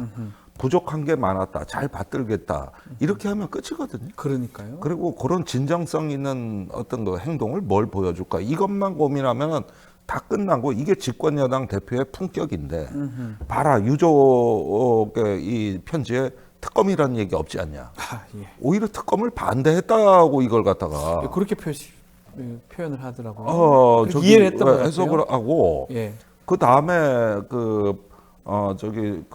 수사도 7월 19일까지 경찰과 공수처 끝내라는 겁니다. 네. 아직 시작도 안 한 수사가 수두룩합니다. 네. 그건 덥자는 얘기 같이 들려요. 그러니까 이게 바로 어떤 유족에 대한 가해 종결판이라고 저는 봐요. 아하. 아니 특검 반대하십니까? 추경호 원내대표가 물어봤습니까? 안 물어봤잖아요. 네, 네. 유족이 안 한 말을 했다고 이렇게 해가지고 그것도 다 근거가 있는데 이런 가운데서 또 다른 정쟁의 불씨가 계속 확장되고 있는 걸 보면은 이거는 참 어떤 무자비한 처사 아니냐. 이 어떤 죽음에 대한 어떤 기본 예의가 아니지 않느냐. 이런 점에서 민주당은 여기에 대해서는 정말 대응할 필요가 없다고 봐요. 네. 우리는 오로지 받들겠다. 이 얘기만 하시면 돼. 정치권이 염치가 있어야지 그래. 여태까지 1년이 지나도록 더 꼬이게 만든 이 사건이 정치가 이렇게 만든 건데. 그렇죠. 그런데 거기다가 대고 또 자기 아전 인수격으로긴 해석을 덧붙여가지고 기어이 상처를 덧나게 하는 제발 이런 짓에 말 섞지 마라. 말 섞지 마라. 말 섞지 마라 민주당은. 예. 민주당은 그래서 그냥 뭐 얘기는 하긴 했지만 특검법을 다시 법사위 상정을 했습니다. 이전에 거부권 행사가 21대 됐던 그 법안인데 조금 변경했는지는 모르겠는데 그대로 상정을 한 것 같은데 또 국민의힘은 보이콧 선언했고요. 대통령 거부권 행사가 또 된다면 또 건의를 하겠다는 얘기도 했습니다. 앞으로 어떻게 된다고 봐야 됩니까? 이 특검에 관해서는요, 우리가 한때 국민의힘의 이탈표가 몇 표냐 하면서 나름대로 어떤 그쪽에 합리적인 그 인사들이 좀 반응하지 않겠냐. 네. 안철수, 조경태, 김웅 네. 이런 의원들의 태도를 보면서 기대를 가졌던 것도 사실입니다. 지난 21대 마지막 본회의 때 말입니다. 예. 근데 지금은 더 악화됐어요. 예. 이제 108대 그마저도 90인데, 사라졌어요. 108대 190인데도요? 예, 이제 그마저도 사라진 거예요. 그러니까 이건 옛날에 그 2021년에 미 공화당의 모습하고 비슷한데 그때 트럼프가 그 군중을 선동해서 미 의사당을 쳐들어갔지 않습니까? 네. 그거를 비판한 공화당 의원들이 17명이었고 네. 그 중에 7명은 트럼프 탄핵안에 찬성표를 던졌던 이탈표죠. 네. 공화당 의원 263명 중에 극소수가 있었습니다. 네. 그런데 그 직후에 어떻게 됐느냐? 그 다음 선거에서 예비 선거 단계에서 17명은 몰살. 몰살당하고. 네. 예. 그래가지고 완전히 트럼프 일극 체제로 다시 더 강화돼 버립니다. 맞습니다. 예. 근데 지금의 우리 국민의힘을 보면은 그나마 21대 국회 마지막 본회의 때 한 4, 5표 정도는 이탈표가 있었던 것 같은데 무효든 어쨌든 간에. 예. 네. 그 중에 김웅 의원 같은 경우는 아예 이제는 의원도 아니고 네. 그다음에 맨 앞줄에서 얘기했던 안철수 의원은 철수한 지 오래고 철수됐고. 내가 보니까 이제는 그때 당시에 트럼프의 그 일당이 되든 극단화되는 미국 공화당하고 똑같은 처지가 돼버렸네. 이게 똑같은 국민의힘 처지가. 자체가. 예. 그래서 이게 바로 극단적 소수가 다수를 지배하는 정치 시대가 열렸다는 게 이 진단이 바로 최근에 나온 그 레베츠키 지불릭 교수의 진단이란 말이에요. 여러분들 그 책을 한번 꼭 읽어보셔야 봐야 돼요. 되겠네요. 그럼 결국은 통과는 했지만 거부권 행사되고 폐기되고 뭐 이런 식으로 계속 반복되겠네요. 예, 그러니까 지금은 이렇게 보셔야 돼요. 이 특검 법안을 재의결하는 여부보다도 예. 이거를 거부하는 대통령의 모습을 시민들한테 다 보여드리는 게 차라리 우리로서는 차라리 진실 규명을 하는데 더 합리적인 어떤 그 선택이 돼 버렸습니다. 네. 이 상황은 정말 심각한 상황이에요. 네.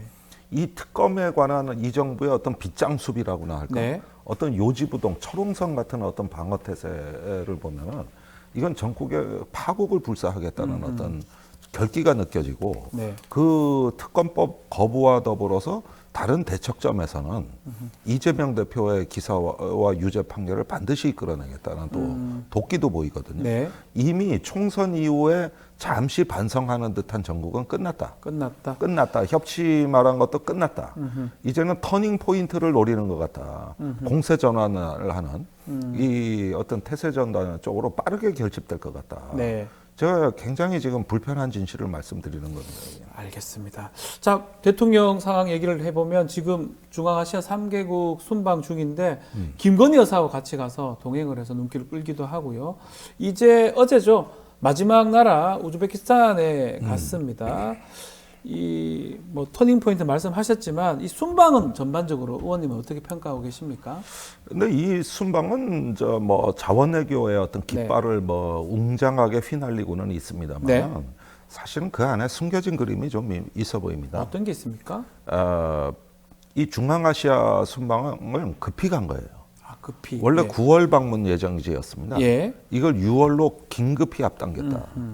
그다음에 광물 외교에 진력을 한다. 이 부분은 중국 견제라고 봐야 되겠습니다. 예. 그러니까 작년에 미국이 반도체 기술을 중국에 제재했지 않습니까? 네. 그러면서 기술 장벽을 높게 쌓았다. 이러니까 시진핑의 대응이 작년 5월에 중앙아시아 5개국을 중국 시안으로 불러들여가지고 네. 성대하게 정상회의를 한 겁니다. 그때 나온 얘기가 뭐냐 하면은 미국이 기술로 우리를 장벽을 쌓아서 또 자유무역을 제한하는 제재를 한다면 우리는 광물로 승부하자. 아, 광물로. 예. 그래서 우리 거기서 기술을 통제하면 우리는 광물을 통제하겠다. 중국이 독점하고 있는 지금 코발트, 망간, 니켈 등등 반도체 생태계에 반드시 필요한 네. 이런 광물을 그럼 우리는 이걸 수출 통제하겠다 그랬는데 한 가지 이 말이 속빈강정처럼 보이는 것은 그 중국의 대체지가 중앙아시아가 있는 거예요. 아. 그러니까 이 중앙아시아한테 엄청난 공을 들였던 거죠. 그래서 그 중앙아시아 국가들의 인프라도 깔아주고 네. 무역 시장도 개방하고 이렇게 해서 안아가니까 바이든 대통령이 저게 바로 미국의 급소를 노리는 시진핑의 회심의 일착이구나. 아. 이래서 작년 9월 유엔 총회에서 예. 이 중앙아시아 5개국 정상과 일일이 바이든이 정상회담. 그래서인 거군요. 그러면은 이때 보니까 이 중국의 뒷마당을 노리겠다는 그 바이든의 의도가 드러났고 네. 여기서 경쟁이 붙어버린 거거든. 그러니까 윤석열 대통령이 갑자기 거길 왜 갑니까? 거기를 왜 갑니까? 우리가 무슨 예. 코발트, 니켈, 망간을 중국에 중앙아시아 가서 한 이유는 네. 앞으로 탈중국을 할 때 그 대체지로서 아하. 이 나라들을 보겠다는 뜻이 되는 거고 그런 의미에서 바이든의 에이전트로서 아하. 여기 이 미중 자원 경쟁에 우리가 참전을 하겠다는 일종의 시그널을 발신한 겁니다. 이렇게 보면은 지금 한국이 거기에 무슨 인프라가 있습니까? 무슨 뭐 아무것도 매력이 없어요. 있습니까? 예. 무역액이 많습니까? 그중에 티리크메니스탄은 세계 최빈국이라서 무슨 네. 매력이 있습니까? 그런데도 저렇게 하는 이유는 이 광물에 대한 어떤 그 캠페인을 통해 가지고 미국과 중국에게 신호를 보내고 여차하면은 계속 그 탈중국의 지향에서 하나의 어떤 장치를 만들겠다. 네. 이 뜻으로 비춰지는 거예요. 그런 것으로 보인다. 이런 것으로 비춰지고 그것도 급히 간 이유도 뭐 국내에서는 김건희 여사 때문이다. 뭐 여러 가지 말씀이 많습니다만 네. 사실 G7과 우크라이나 정상회의에 초청받지 못하고 그 시간에 대한 어떤 그걸 다른 프레임으로 대체하려는 의도 이런 것까지 다 봐야 됩니다. 그래서 지난번에 아프리카 정상회의를 이제 국내에서 개최했고 했죠. 하고 간 이제 거잖아요. 중앙아시아로 해서 예. 자원 벨트를 형성하는 건데 예. 전 이게 기만이라고 보는 게 기만요? 예. 우리가 이명박 대통령이 자원외교에 엄청나게 몰입을 해가지고 예. 우리 공기업이 해외 유전, 뭐 광산 자원을 무지무지하게 사들였습니다. 그거 부실자산 다 털어낸다 해가지고 공기업 자산 매각을 시킨 게 불과 1, 2년 전입니다. 맞습니다. 예. 그래서 공기업이 MB가 했다 하더라도 옥석을 가려서 이건 남기고 이건 팔자 이런 식의 어떤 그 분별력이 있어야 되는데 몽땅 팔아치우라는 식으로 공기업 구조 조정을 해왔던 거예요. 그러면 그렇게 할 때는 언제고 자원외교 한다고 또 다닐 때는 언제냐 이거예요. 안 맞다는 거죠. 예. 네. 예. 아니 이러면 동티나지 않게 그때 자원외교를 관리해서 하나의 지금 어떤 그 고칠 건 고치고 취할 건 취하면서 이렇게 해왔더라면은 이 자원외교가 말이 되는데 네. 언제는 또 깡그리 부정하다가 이제 와서는 또 자원외교를 처음부터 다시 시작한다는 거. 그러면은 이게 저 그동안에 낭비된 국부와 일관성 없는 외교로 인해 가지고 그 낭비된 시간 노력은 그건 또 뭡니까 그렇게 되면? 그렇습니다. 좀 이해하기 이게 어렵다. 말이 안 되는 얘기라는 거 이게. 자, 김건희 여사도 잠깐 말씀을 주셨으니까 그 질문도 한번 드려보겠습니다. 건희기가 김건희 여사 명품 가방 수수 의혹 관련해서 처벌할 규정도 없고 신고할 의무도 없는 게 문제 없다는 식으로 종결을 했습니다. 뭐 또 순방 당일날 순방 가고 그날 또 결정을 해줬어요. 어떻게 평가해야 됩니까 이런 거는? 그러니까 이제 오로지 여사를 위한 네. 진짜 그 어떤 국가기관의 사유화 이게 뭐 진짜 마리 앙뚜와네트가 돼가는 것 같다는 아하, 느낌이 들어요. 예.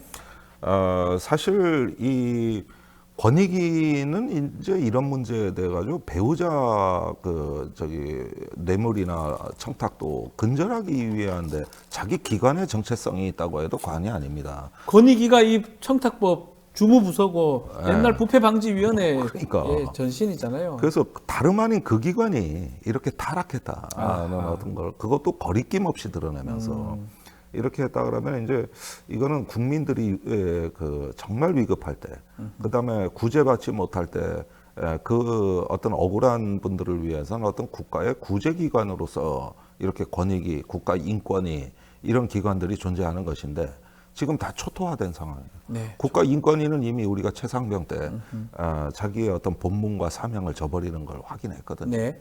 그러니까 이렇게 국가의 국민 구제기관들이 차례로 초토화되는 걸 보면서 아 정말 이 정부 기능에 심각한 위기가 생긴 거 아닌가. 그다음에 김건희 여사에 대한 이번에 권익위 결정은 제가 보기에는 이건 저기 일종의 거대한 어떤 뭐라고 표현해야 될까? 저는 한마디로 개그 같은 판이 개그다? 벌어진 것이죠. 예. 그래서 이것도 국민 감정을 심하게 자극하는 도발을 자행했다. 이런 점에서는 참 한마디로 이제는 분노하기도 그렇고 조금 안타까운 생각이 드는 어이가 들죠. 없다 이 말씀으로 들립니다. 최근 안보 사항도 좀 짚어보겠습니다. 오물풍선 뭐 살포를 했는데 우리가 대북 확성기 방송 또 좀 자제를 하면서 약간 남북이 자연스럽게 숨고르기 상황에 들어간 것 같습니다. 그렇지만 지금 푸틴이 방북을 한다고 하니까 만약에 성사되면 24년 만에 방북입니다. 요게 좀 눈에 띕니다. 어떻게 봐야 됩니까? 예, 이 풍선 소동 네. 하나만큼은 저는 안보 사기극이라고 봐요. 아, 이것도 안보 사기극이 됩니까? 왜 그러냐? 예. 자, 지난달 28일 날 오물 풍선을 내려보냈다 그래가지고 네. 확성기 그 재설치를 하고 9일 날 방송을 했죠. 네. 그러면서 단호한 대응을 하겠다 그런 거예요. 근데 그때 실제로는 2시간밖에 방송을 안 했고 북측에서도 대수롭지 않게 받아들였어요. 네. 그러다가 이후에도 계속 풍선이 날라와서 4차례에 걸쳐 날라왔는데 9일, 10일에도 날라왔거든요. 그런데 그때 김여정의 9일 담화가 우리가 오물이 아니라 휴지를 7.5톤 실어서 날려보냈다. 예. 휴지라는 걸 강조하고 정치적인 언사가 없었어요. 그러니까 이걸 또 높이 평가한 거야. 아, 높이요. 오물이 아니라 휴지다. 예. 그다음에 정치적인 수위가 낮아졌다. 예. 그래서 확성기 방송 안 한다. 네. 아니 그러면 오물이 묻은 풍선은 오물이 묻었기 때문에 나쁜 풍선이라서 대응을 하고 오물이 안 묻은 휴지는 착한 풍선이라서 대응할 필요가 없다는 논리입니까? 이게 이런 교정 규칙이 있습니까? 없습니다, 당연히. 그런데 오물이 안 묻은 풍선은 네. 용산에 지금 3개가 대통령 집무실 부근에서 발견됐어요. 그리고 대통령 부근에서 발견이 안 됐다 할지라도 네. 저 청담대교 쪽에서 발견된 거는 네. 용산을 그냥 뚫고 간 거예요. 아하, 뭐 지나간 그러면은 거죠. 지나간 용산 P73 비행금지 구역을 뚫은 게 3개가 아니라 거죠. 네. 자꾸 숫자가 늘어나고 있어요, 지금. 풍선이 네. 다 용산을 중간 경유지로 해가지고 하하야. 남쪽으로 쭉쭉 예. 내려가요. 그랬는데 방어하는 매뉴얼도 없고 저기 방어하는 어떤 그 저 기관도 없고 네. 아니 용산의 대통령 머리 위에 맨날 북한 풍선이 둥둥 떠다녀. 예. 문제는 그런데 기준이 오물이 묻었냐 안 묻었냐입니까? 침범당했냐 안 침범당했냐지. 그렇죠. 심각하기로 따지자면 이 휴지 풍선이 더 심한 거네요. 근데 이건 대응을 안 한다 그러고 별거 아니래 또.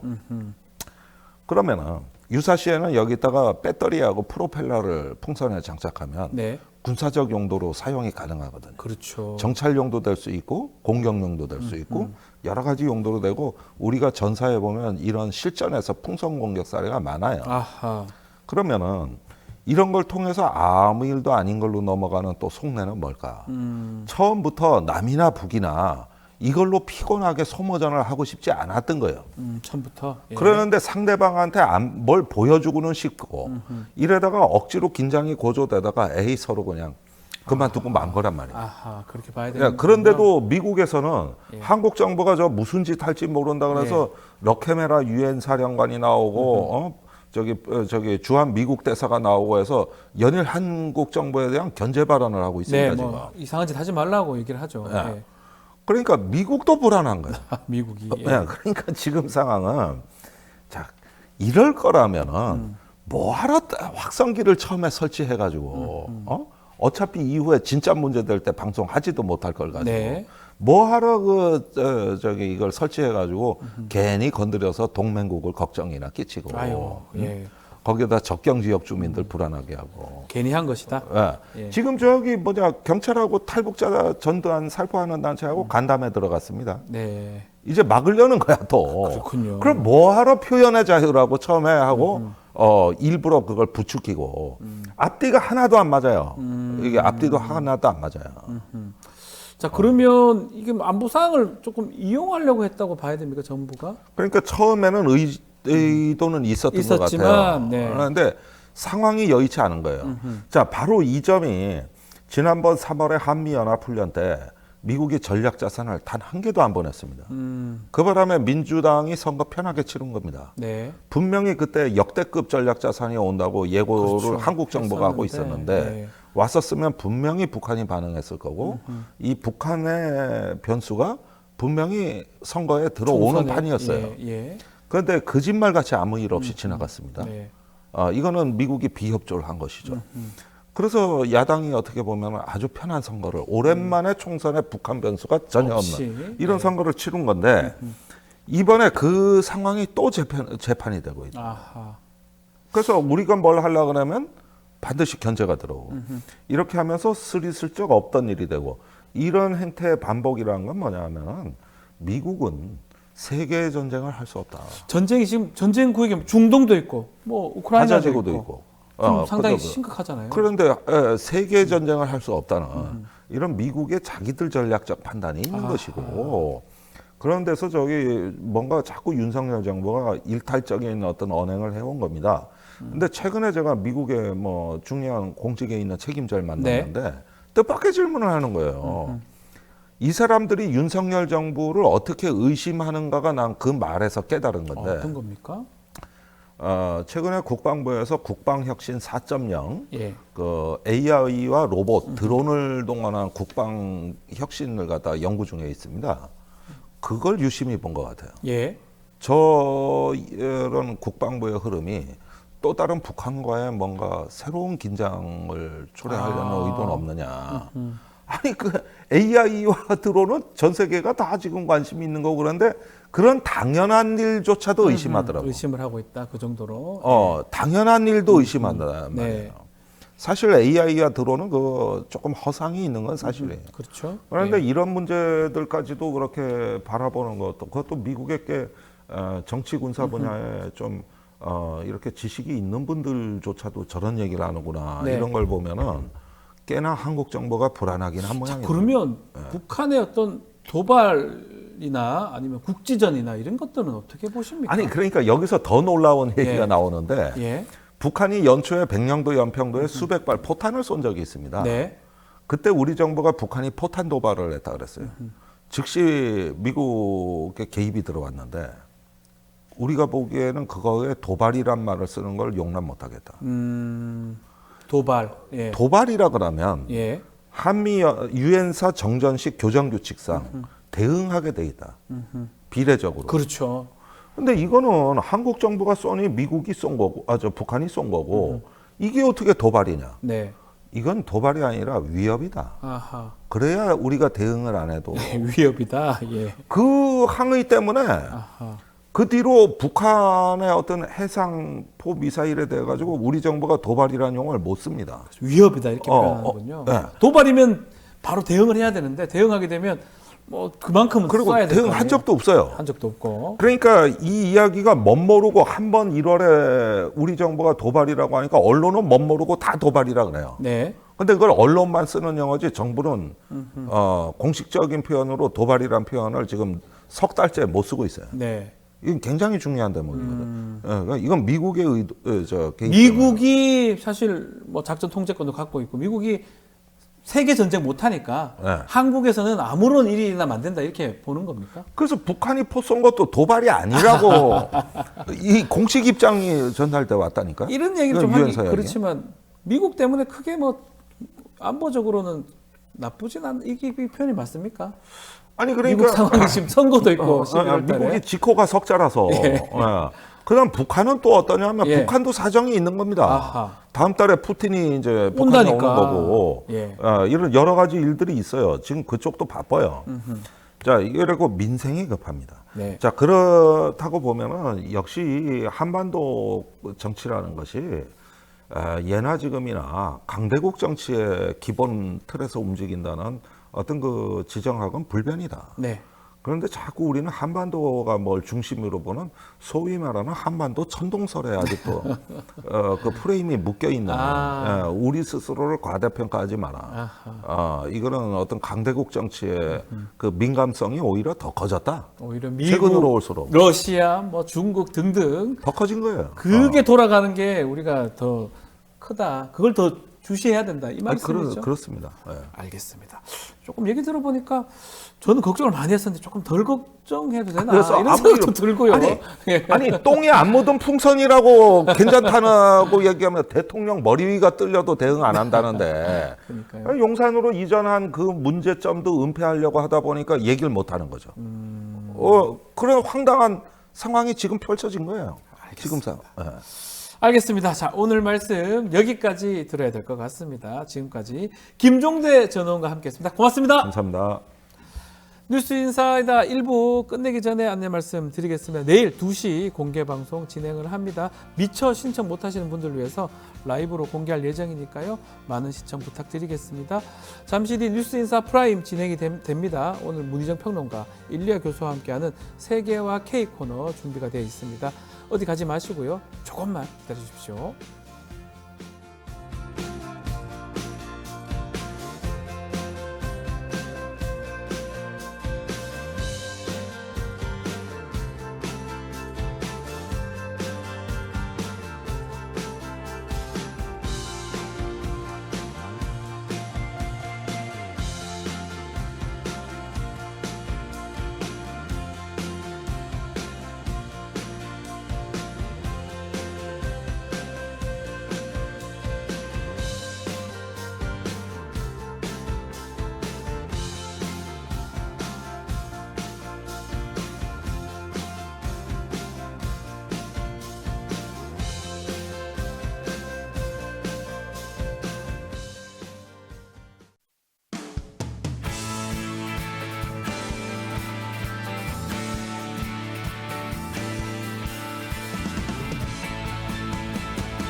깊이 있는 고품격 시사대담 뉴스 인사 프라임 바로 시작하겠습니다.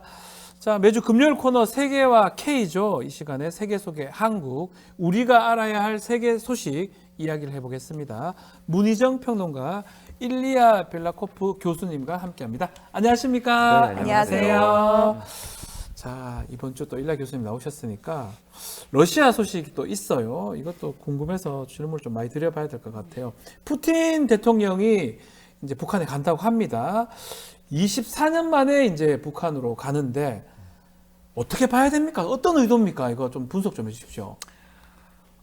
여러 면에서 분석할 네. 수 있을 것 같긴 한데 뭐 일단은 지금은 현재 상황에서 푸틴이 실제로 갈 수 있는 나라가 그렇게 많지 않기 때문에 나라가 몇 개 없군요. 네, 그래서 실제로 갈 수 있는 게 중국과 북경이랑 아마 그게 다일 거예요. 네, 중국하고 그래서 북한, 네. 네, 사회주의 국가들. 예, 그렇죠. 사회주의국가들. 그러니까 러시아 내에서는 뭐 푸틴이 러시아가 고립되지 않다. 우리가 굉장히 아주 활발한 국제 활동을 하고 있다라는 그런 아젠다를 밀고 있기 때문에 그거 보여주기 위해서 지금 북한으로 가는 거이기도 하고 또 지난번에 김정은 위원장님이 러시아를 방문했을 때 아마 더 합의된 것들이 있을 거예요. 네. 뭐 무기 지원이라든가 뭐 이런 것들. 그래서 다시 가서 뭐 재확인하거나 아니면 새로운 계약을 하려는 그런 의도도 읽혀지기도 하고요. 네.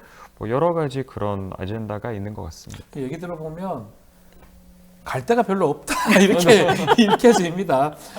북한이라도 가야지 또 러시아 국민들 입장에서는 그래도 활발하게 활동하고 있구나 이런 인식을 또 보여줄 수 있는 것 같고요. 그러니까 푸틴 대통령이 사실 지난해에 국제형사재판소로부터 체포영장이 발부가 그러니까요. 됐잖아요. 그래서 이제 운신의 폭이 많이 좁아지고 딴 데 가면 잡혀갈 수도 있어 잘못하면. 뭐 그럴 근데- 리는 없겠지만. 네.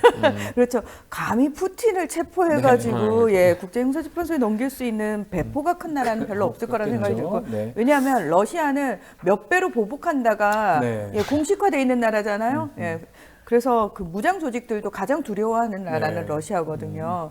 그런데 저는 운신의 폭이, 그러니까 갈 수 있는 나라는 줄어들지만 그렇다고 해서 푸틴을 만나기 싫어하는 나라가 늘어났다고 생각하지는 않아요. 예. 예, 왜냐하면은 여전히 러시아는 굉장히 매력적인 나라고 굉장히 그 블루오션적인 측면이 있기 때문에 그 북한과 사실 만나는 부분과 관련해서도 지금 이 러시아와 중국의 관계를 저는 조금 더 주의 깊게 살펴봐야 된다고 예. 생각을 하는 게 뭐냐면은 러시아는 한때 세계의 절반을 통치했던 호령했던 강대국이었어요. 네. 그리고 그 자리를 사실은 지금 다시 이제 대체하면서 미국까지 제끼고 세계 강대국이 되고자 하는 중국, 요 두 나라가 어떤 의미에서는 협력을 하고 어떤 의미에서는 경쟁을 경쟁 하고 관계죠. 네. 예, 하고 있는 상황이거든요. 자, 이런 상황에서 러시아는 일단은 다시 예전의 강대국으로 너무나 가고 싶지만 현실상 그게 지금은 조금 불가능한 네. 상황이에요. 어쩔 수 없이 중국의 어떤 경제 협력에 의존을 해야 되는 상황이 있기도 하고요. 외교 관계에 있어서 중국이 그래도 그 러시아 편에 서 있는 게 굉장히 도움이 되기도 네. 하고요. 그러면서도 러시아는 어쨌든 중국의 최대한 종속되는 모습은 견제를 해야 되고 경계를 해야 되는 상황이기 때문에 또 한 축인 북한을 이용해 가지고 북한을 예, 이용하는 것이다. 얻을 수 있는 것들을 얻어야 되는 상황이고요. 자, 중국의 입장은 굉장히 다릅니다. 어떤 입장이냐면 중국은 나는 미국하고 무조건 적대적인 상황에 서 있던 그 소련의 자리를 대체하려는 게 아니야. 내가 노리는 건 미국의 패권 자리야. 다시 말해서 그러니까 아예 1대1 반반이 아니고 그럼요. 넘버원이 되고 싶다. 그럼요. 그렇기 때문에 중국은 항상 그 얘기를 해요. 미국은 내정 간섭을 하지만 우리는 내정 간섭을 하지 않아. 무슨 얘기냐? 야, 우리는 독재 국가든 민주주의 자유 이념이든 상관없어. 우리는 그 어느 나라하고도 다 교류할 수 있어. 네. 그러니까 굉장히 대인의 모습을 보여주는 거죠. 그렇기 때문에 우리는 러시아하고도 만날 수 있지만 우리는 미국하고도 만날 수 네. 있어. 자, 그럼 이 사이에서 북한의 입장은 또 뭐냐? 아하. 전통적으로 러시아, 중국과 북한은 굉장히 가까운 그 협력 관계를 그렇죠. 유지했던 건 맞아요. 예, 맞아요. 그렇지만 북한 역시도 굉장히 다루기 까다로운 나라인 게 뭐냐면 우리는 또 미국하고 네. 직접적으로 대화를 할 수 있는 위치에 있는 나라야라는 거를 그렇죠. 절대 포기하지 않는다는 네. 거예요. 그러니까 러시아하고 중국 입장에서 이 북한은 굉장히 다루기 까다로워요. 아하. 얘는 우리 편인 것 같고 우리한테 종속되는 것 같은데 어떨 때 보면 미국하고 다이렉트로 독자적으로. 그럼요. 네. 그런 상황이란 말이죠. 그렇기 때문에 지금 이 세 나라가 어떤 부분에서 필요에 의해서 협력하는 모습을 보여주기도 있지만 또 필요에 의해서 각자 다른 독립적인 모습을 보여주기도 이해관계가 하는 거죠. 다르다. 그렇습니다. 자, 근데 이제 우크라이나 전쟁을 하고 있잖아요. 이 상황에서 북한에 갑니다.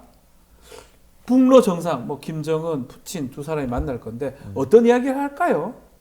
그러니까 이건 그러니까 우크라이나에서 전쟁이 이루어지는 배경은 사실은 크게 의미가 없는 거고요. 이거는 그러니까 우크라이나의 갈등 별도로 네. 이제 푸틴이 국제 무대에서는 어쨌든 그런 활동을 해야 하기 때문에 이게 중국이든 북한이든 실제로 이제 교류를 할 수 있는 나라들이 많지 않다 보니까 아하. 일단은 되는 나라부터는 하고 또 실제로 러시아가 지금 굉장히 많은 어려움을 겪고 있는 게 무기예요. 네. 그러니까 러시아 내에서는 생산량을 굉장히 많이 늘렸지만 네. 네, 그래도 아직까지도 부족하는 부분도 있고 뭐 여러 가지로 이제 좀 이렇게 미흡하는 부분이 있어서 그게 북한이 충분히 채울 수 있는 아하. 부분이기 때문에 그런 얘기를 하러 가지 않을까 개인적으로. 북한한테 뭐 재래식 무기 북한이 많이 갖고 있으니까요. 그렇죠. 포탄이나 이런 것들을 그것도 다 얻는 거. 소련산이에요. 그렇죠. 소련산이 옛날에 네. 소련산이니까 그렇죠. 갔잖아요. 무기 네. 체계가. 그렇죠. 그러니까 그런데 북한이 받을 건 뭐가 있을까요? 북한은 지금 에너지 부분이라든지 경제적인 부분에 있어서 굉장히 좀 시급한 상황이죠. 네. 왜냐하면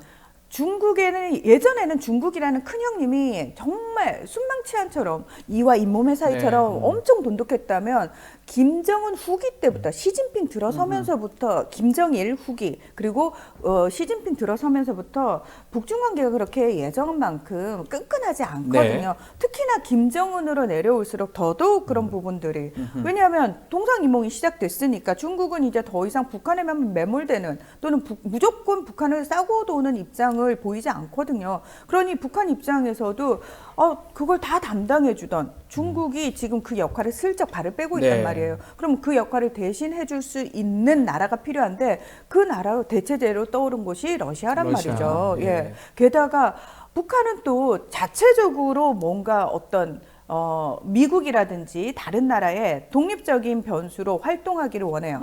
활약할 수 있기를 그렇죠. 강력히 원해요. 네. 그러기 위해서는 또 뭐가 강력해야 되냐면은 무기에 있어서도 첨단화된 부분이 필요하단 말이에요. 그걸 또 제공해 줄 수 있는 곳이 러시아란 말이죠. 북한은 재래식 무기 주고 러시아는 첨단 무기 기술을 주는 기술을 거죠. 주고. 기술을 주죠. 요게 이해관계가 탁탁 맞아떨어지는 부분이 있네요. 그런 측면에서 또 지금 말씀하신 것처럼 러시아 푸틴 대통령이 누구 만나러 갈 때도 별로 없고 김정은도 좀 그런 것 같고 그나저나 이 걱정되는 건 우리 입장이거든요. 지금 오물풍선도 지금 날라오고 북한 남북 관계가 지금 좀 긴장 상태인데 푸틴이 북한에 가고 방북하게 되면 앞으로 지금 이 남북 관계 부분은 또 어떻게 좀 예측을 하십니까? 근데 저는 푸틴의 네. 이번의 방법은 남북 관계에 있어서 아주 큰 영향을 미치지 않을 거라고 봐요. 예. 이거는 북한의 일이지 사실은 남한을 향해서 하는 그런 일도 그 행사도 아니고 네. 남북 관계는 따로 있고 그러니까 북한이 바라보는 한반도 일은 정세가 따로 있어요. 네. 그래서 그거는 북한이 러시아나 중국과 갖고 있는 관계, 뭐 북한이 일본과 갖고 있는 관계와 우리랑 사실은 갖고 있는 관계는 조금 다르게 봐야 하는 부분이기 때문에 뭐 푸틴이랑 충분히 만날 수 있고 충분히 뭐 얘기를 해도 우리가 크게 상관은 없지만 뭐 물론 앞으로는 일이 어떻게 벌어질지 모르는 네. 상황에서 만약에 지나치게 우리가 우려할 정도로 이 두 나라가 지나치게 친해지면 네. 좀 우리 국익에 이제 손해라든가 피해가 갈 수는 있지만 지금 수준은 아니라고 지금 수준은 뭐 네. 크게 뭐 볼 건 없다 이 말씀인가요? 주한 러시아 대사가 굉장히 힌트를 주는 말을 뭘 했냐면은 한국에 달려 있다라고 아, 얘기하거든요. 한국에 달려 있다. 그러니까 이게 무슨 의미냐면은 예. 뭐 러시아 측에서 봤을 때 한국은 굉장히 매력적인 나라예요. 뭐 기술적인 측면도 그렇고 경제적인 측면도 그렇고 네. 굳이 한국과 척을 질 이유는 없거든요. 지금 외교 관계가 내가 어느 나라하고 정상회담을 한다고 해서 그 나라의 적대적인 국가하고 갑자기 적이 되는 건 아니에요. 그거는 예전에는 진짜 냉전 체제에서나 통하던 외교 정책이고 그렇죠. 지금은 그런 거 상관없거든요. 자, 그래서 러시아 푸틴이 바라는 건 또 러시아 측이 기대하는 건 그거죠. 한국 측의 외교 정책이 바뀌면 자, 여기서 말하는 한국 측의 외교 정책이 바뀐다면의 의미가 뭐냐면 한국은 외교 정책을 거의 누가 결정하냐면 대통령의 외교 네. 비서예요. 자, 그렇다면 한국에서 정권이 바뀌면 얼마든지 이거는 예전으로 문재인 정부 때처럼 굉장히 친밀하고 엄청난 협력 관계로 다시 돌아설 수 있다라는 걸 충분히 알고 있다는 거예요, 러시아도. 러시아도 알고 있네요. 우리 한국 대한민국 상황에서 뭐 예를 들어 보수 정당하고 뭐 진보적인 민주당 뭐 이런 정당하고 차이가 극명하게 난다라는 것도 알고 당연히 있고, 알고 있죠. 바뀔 수도 있다는 것도 알고 있고. 아유, 그럼요. 총선 결과를 네. 러시아는 모르겠습니다. 더 잘 알고 있습니까? 당연합니다. 아이고야. 그러니까 이거는 그러니까 러시아가 항상 이런 외교 게임을 하고 있는데 러시아가 쓰는 말은 표현을 보면 그러니까 지금 공이 반대쪽에 있다라는 표현을 굉장히 많이 쓰는데 러시아 네. 입장에서 봤을 때는 한국이랑 싸울 일도 있고 뭔가 지나치게 친근하게 관계를 유지할 수도 없어요. 네. 그러니까 뭔가 한국이라는 나라가 이미 국민석에서 굉장히 매력 있는 나라라고 하기 때문에 아하. 거의 모든 사람들이 되게 잘 보고 있어요. 러시아 한국을. 국민들 입장에서 봤을 때. 그렇죠. 예. 매력적인 나라죠. 네, 그래서 네. 아까도 평론가님이 얘기를 하셨듯이 만약에 2027년에 정권이 바뀌면 러시아가 충분히 다시 우리가 열려 있다, 협력하자 이런 태도를 할 수 있게끔 지금 굉장히 많이 이런 바탕을 깔고 있어요. 그러니까 예. 지금 정권이 큰 실수만 하지 않으면 사실은 2027년 이후에는 우리가 다시 러시아와 관계의 복원할 수 있는 기회가 굉장히 커요. 있다. 알겠습니다. 꼭 2027년이 아닐 수도 아닐 있어요. 뭐 아닐 수도 있는데. 그런 것도 러시아가 알고 있을까요? 네. 다 당연하죠. 알고 있구나. 아니, 우리도 앉은 자리에서 저 아프리카 나라에서 무슨 다 일이 알고 벌어진지 다 있군요. 알잖아요. 뭐든지 알고 있군요. 예. 알겠습니다. 유럽 쪽으로 좀 넘어가 보겠습니다. 자, 지난 6월 6일 또 9일까지 유럽 전역에 유럽 의회 선거가 열렸는데요. 야, 이 극우 정당들이 지금 상당히 약진을 했던 것 같아요. 평론가님, 네. 소개 좀 해주시죠. 자, 일단 유럽 의회라는 게 뭐냐면요. 유럽은 거의 하나의 국가처럼 운영이 되잖아요. EU죠, EU. 예. 그래서 거기서 의회, 그러니까 한 나라에서 의회 총선이 열리는 것처럼 그렇게 선거가 열렸다고 보시면 되고요. 단 차이가 있다면은 뭐 한 국가 안에서 의회는 입법 권한을 가지고 있고 굉장히 좀 권한이 강하다면은 유럽 의회는 그렇게 강하진 않아요. 법안 심사 정도 하고요. 네. 핵심 권한이 EU 지도부를 결정을 승인을 합니다. 지도부 결정. 예. 네. 그래서 사실은 유럽 의회 내에서 국적을 넘어가지고 가치와 이념을 공유하는 정치 그룹이 한 7개가 묶여 있어요. 그러면 이 안에서 과연 어느 정치 그룹이 어떤 성향의 정치 그룹이 다수를 차지했느냐가 EU 지도부의 성향을 결정할 수 있는 아하, 거거든요. 예. 지금 그 집행위원장을 맡고 있는 독일의 국방장관 출신인 우르줄라 폰데어 라이엔이라는 분은 중도 우파 성향이에요. 네. 이분이 다시 내가 연임을 하겠다라고 선언을 한 상황이거든요. 그래서 과연 폰데어 라이엔 집행위원장 체제가 계속 갈 수 있느냐가 유럽 의회 선거 결과에 달려 있었는데 네. 결과적으로 말씀드리면은 지금 현재 다수를 차지하고는 3개의 세력, 중도 우파 성향, 그리고 약간 그 진보적인 성향이 합쳐가지고 3개가 연립 정부처럼 네. 구성을 하고 있는데 요 3개의 그룹이 여전히 다수를 차지했습니다. 그런데 극우 정당이 약진을 했다는 의미는 뭐냐면은 유럽 의회 의석수는 총 702석이고요. 네. 720석이고요. 국가 인구수에 따라서 그 의석수가 배정이 되는데 독일이 가장 많아요. 많겠죠, 인구가. 96석. 예. 그리고 프랑스가 프랑스. 그 다음이에요. 81석. 그리고 이탈리아 순이에요. 그런데 문제는 요 세 나라에서 극우 정당 출신의 의원들이 많이 당선이 됐기 때문에 예. 입김이 센 나라들에서 특히 극우 정당이 크게 목소리를 내게 됐잖아요. 그래서 사실은 극우 정당이 약진을 했다라는 표현을 쓰는 겁니다. 그러니까 지금 말씀대로 독일, 프랑스, 이탈리아 이게 주요국이잖아요. 그렇죠. EU에. 이 세 나라에서는 극우 정당이 약진했지만 북유럽은 보니까 아예 막 더 약해졌던 것 같아요. 이거 어떻게 봐야 됩니까? 북유럽하고 이 주요 국가가 차이가 난다고 봐야 됩니까? 북유럽은 원래 우파가 그렇게 센 지역이 아니에요. 뭐 복지 국가들이 네. 많으니까 거기는. 북유럽은 원래 이제 그 왼쪽 스펙트럼에 있는 세력들은 훨씬 더 항상 셌고 역사적으로 봤을 예. 때 지금도 그렇게 세고 있고 또 이제 그 유럽에서 뭐 독일이나 프랑스나 이탈리아에서 우파가 그렇게 막 그렇게 떠오르는 이유가 거의 대부분 이민 문제 때문이에요. 이민 때문에. 근데 이민 문제는 바로 딱 그 세 가지 나라에서는 제일 큰 건데 북유럽에서는 그렇게 막 이렇게 중요하지도 않고 그쪽으로 가는 이민자들은 뭐 그러니까 없다고 얘기할 수는 없지만 그렇다고 해서 많지도 않아요. 아하. 그래서 그쪽에서는 국민 정서라든가 이런 것들은 왼쪽에 훨씬 더 많이 기울이고 있고 이민자가 제일 많이 가는 뭐 독일, 프랑스 같은 경우는 이제 오른쪽에 있는 성향의 정당들이 많이 이기고 있죠. 뭐 프랑스는 지금 유럽에도 그렇지만 전반적으로 극우 정당이 정말 압승하는 그런 것 같아요. 이게 이민자 이것 때문에 가장 큰 겁니까? 저는 그 난민들한테 물어봐요. 자, 너가 유럽으로 왔는데 어느 나라 가고 싶어? 그러면 그 첫 번째 나라가 어딜 것 같으세요? 난민들이에요. 네, 난민들 입장에서 내가 너무 살기 힘들어서 내가 다른 나라로 갔어. 어느 나라 가고 싶어요? 저는 난민이라면 전 북유럽 가고 싶긴 한데. 북유럽 프랑스겠죠. 예. 독일이에요. 아, 독일입니까? 왜냐면 무조건 그렇죠. 독일. 왜냐면 사회복지제도가 제일 잘 잘 돼 돼 있으니까. 있으니까 예, 예. 무조건 그쪽으로 무조건 그러니까 좀 더 잘 사는 나라로 가고 싶어요. 크고 잘 잘 사는 돼 있는 나라, 독일. 깨끗한 예. 나라 예. 그런 데로 가고 싶은 거죠. 근데 프랑스도 사실은 난민들한테 인기가 막 그렇게 많은 나라는 아닌데요. 네.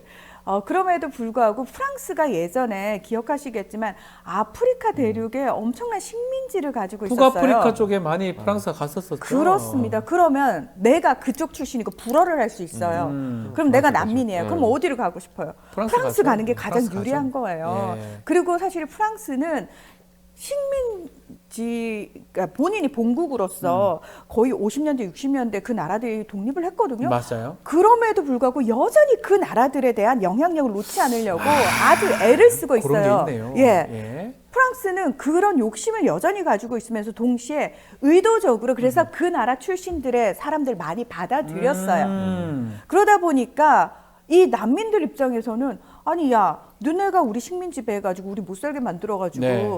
야 오면은 니 잘해준다며 와가지고 와봤더니 살기 좀 사실 안 팍팍한 좋고 거예요. 난민들이 쉽지가 않죠. 네. 어디 게다가 가든지 간에. 플러스 이게 마크롱의 저는 실책이라고 생각을 아하. 하거든요. 그래서 사람들이 공화당, 그러니까 프랑스도 전통적인 양당 체제였어요. 공화당과 사회당. 네. 여기서 이제 대통령을 배출하면서 이제 그래도 기성 정당으로서 꾹 잡고 가고 있다가 사람들이 도대체 이 두 당이 정권을 계속해서 잡았는데 뭔가 나아지는 느낌이 없어라고 하면서 뭔가 새로운 선택을 해볼까라고 고민하고 있을 때 나타난 사람이 마크롱. 여러분 새 정치 필요하십니까? 이러면서 마크롱이 나타났단 말이에요. 철수 같아요. 예. 예. 근데 마크롱은 사실은 새로운 정치를 할 수 있는 사람이 아니에요. 이 사람은 기본적으로 우파 성향이고 네. 출신 성분 자체가 그렇단 말이에요. 근데 그럼에도 불구하고 뭔가 마크롱이 젊기도 하고 새로운 걸 해보겠다고 하니까 거기다 몰아줬는데 마크롱이 처음부터 자신에게 표를 준 사람들을 배신하는 정치를 해요. 굉장히 친기업적이고 프랑스는 노동 친화적인 사회거든요. 그렇죠. 예. 근데 거기에 배신, 등에 칼을 꽂는 짓거리를 한단 말이에요. 그러니까 사람들이 들고 일어났어요. 근데 마크롱이 또다시 재임에 성공했어요. 재임에 성공한 이유는 딴 거 아닙니다. 마크롱이 실책을 하니까 그 자리를 탁 극우 정당의 국민연합이라고 하는 마린 르펜이라는 사람이 나타나가지고 여성 대표인데 이 사람이 여러분 먹고 살기 힘드시죠? 네. 그 이전까지는 무조건 반이민 반유럽연합만 외치다가 이 사람들이 갑자기 옷을 바꿔 입어요.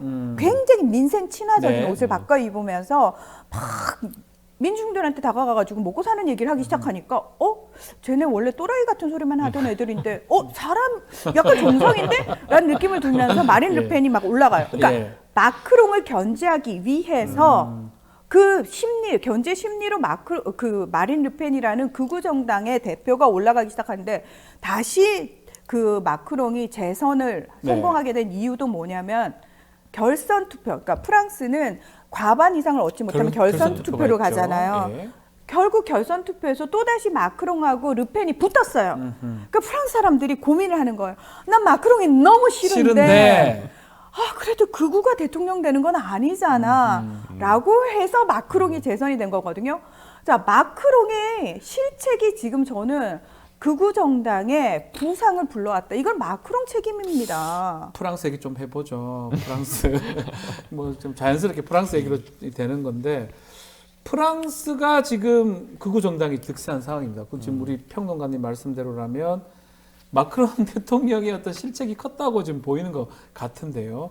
일단은 조기 총선을 지금 하는 거거든요. 일단 그 27년 만에 조기 총선을 하는데 이거 한번 설명 좀 해주시죠. 자, 이게 프랑스는 네. 정치 체제가 이원집 정부제예요. 이게 네. 뭐냐면은 일단 국민들이 뽑는 대통령이 있고요. 네. 그 대통령이 내각을 임명을 합니다. 근데 의회에 굉장히 중요한 역할이 하나 있는 게 뭐냐면 의회에서는 내각 불신임 권한이 있어요. 네. 그래서 만약에 여소야대가 돼가지고 대통령이 임명하는 장관마다 의회에서 불신임을 계속 해버리면 불신. 그러면 어떻게 되죠? 결국은 대통령이 의회의 얘기를 들어줄 수밖에 없는 상황이 네. 생겨요. 일명 대통령은 내 마음대로 할 수 있는 게 의회 내에서는 없다. 총리를 결국 의회가 원하는 사람을 세워주는 아하. 일명 동거정부 형태가 될 수밖에 없는 상황이에요. 네. 자, 마크롱이 지금 27년 만에 그 승부수를 던졌는데 아하. 이건 뭐냐면은 9일날 이제 6일부터 9일까지 유럽의회 선거가 끝나고 바로 출구조사 결과가 나왔는데 여기서 국민연합이 거의 본인의 정당인 르네상스당이 14% 정도를 얻었는데 31%가 나온 거예요. 국민연합이. 극우 정당이. 오, 엄청 높네요. 엄청 높게 나오죠. 네. 그러니까 마크롱이 제가 여러분의 뜻을 잘 알았다. 아무 일이 없는 것처럼 제가 그냥 갈 수가 없습니다.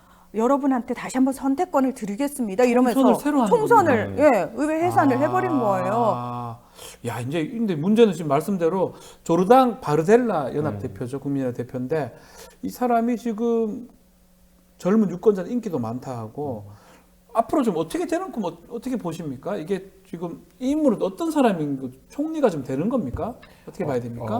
총리가 안 되고요. 근데 네. 지금은 이제 극우 쪽을 그 세력을 네. 대표로 하고 있는 네. 사람이고 또 젊은 층에서는 제일 인기가 있는 인기 엄청 사람. 많아요. 예. 네, 인기가 엄청 많은데 인기가 많고 네, 아마 그쪽에 그 프랑스의 우파 쪽에서는 제일 영향력 있는 사람이기도 해서 굉장히 지금 미국 언론에서도 네. 그렇고 다른 나라 언론에서도 굉장히 빛을 많이 받고 있는 각광을 받고 있는 사람인데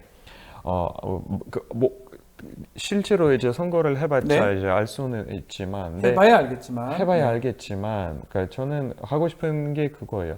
그러니까 우리나라에서도 사실은 이렇게 젊은 우파 쪽의 인재가 하나 생겼는데 지금은 그렇게 잘 됐다고 얘기할 수가 없어요.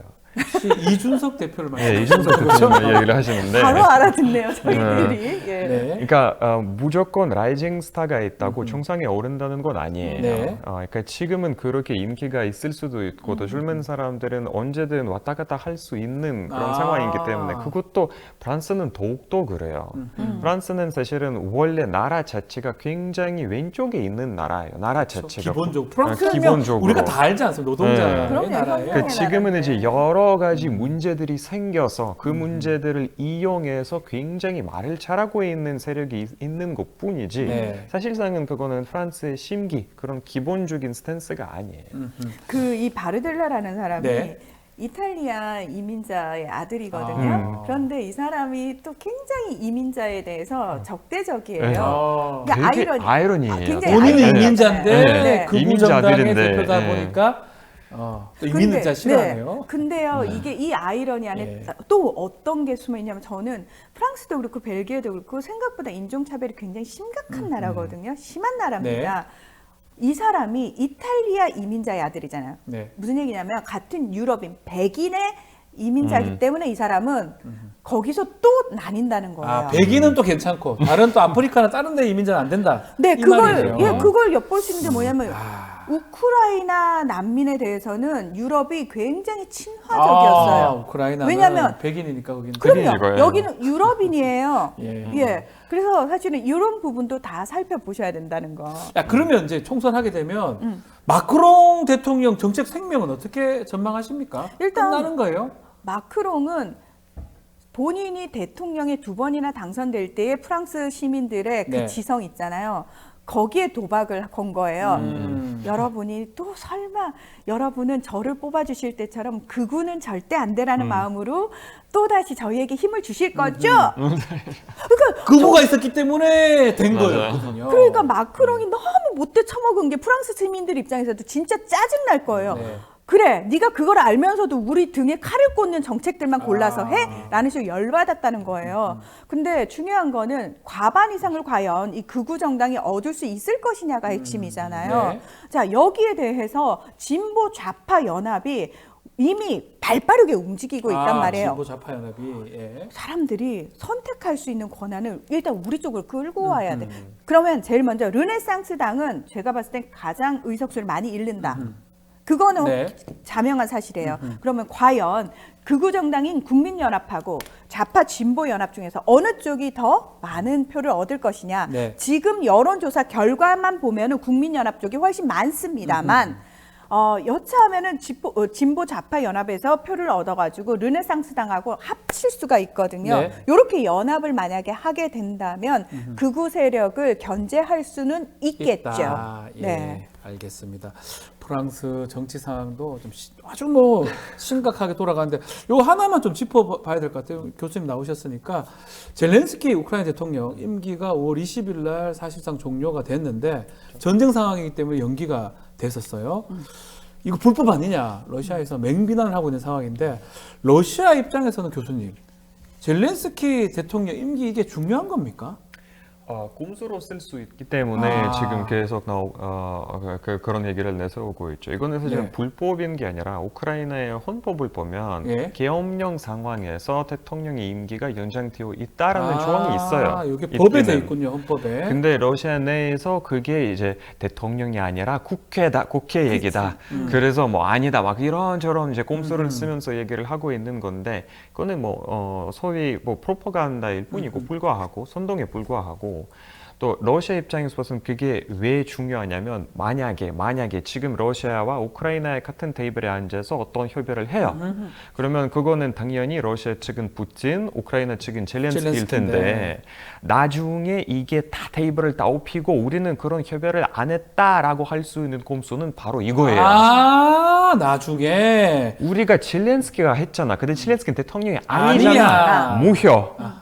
이런 얘기를 할 수 있게끔 미리 막 이렇게 준비를 근거를 하고 마련하기 위해서 이런 얘기 실제로 계속하군요. 변호사시잖아요. 이거 사실 굉장히 헌법 해석의 문제거든요. 네, 그렇죠. 해석의 문제잖아요. 특히 네. 외교관에 있어서는 그러면 이 약속이 지금 왜냐하면 지금 G7 정상회의가 이탈리아에서 열리고 있는데 바이든이 젤렌스키 대통령한테 지원이라든지 뭐 이런 엄청난 걸 약속해 줬단 말이에요. 네. 맞아요. 근데 이거는 의회 승인을 거친 게 아니에요. 이거 트럼프가 돌아오게 되면은 조기조각 된단 말이에요. 그렇죠. 5개월 만에. 네. 예. 그러니까 외교 관계에서는 더더욱 지금 내가 이 협상을 하고 있는 합의를 한 상대국 정상이 합법성을 가지느냐는 굉장히 중요한 문제가 된다는 거죠. 그런 의미에서 젤렌스키 대통령이 임기가 끝났냐 안 끝났냐 이 부분도 매우 중요한 것 같습니다. 굉장히 논란이 될 겁니다. 코미디언 이렇게 얘기를 했는데요. 네, 알겠습니다. 자, 오늘 말씀 여기까지 듣겠습니다. 일야 교수님, 문희재 평론가님 두 분 감사합니다. 고맙습니다. 감사합니다. 뉴스인사 프라임 어땠습니까? 생방송 라이브 끝나고 SNS 다시 볼 수가 있습니다. SNS 홍보 많이 좀 부탁드리고요. 댓글 참여도 기다리고 있겠습니다. 저는 월요일에 다시 찾아뵙겠습니다. 고맙습니다.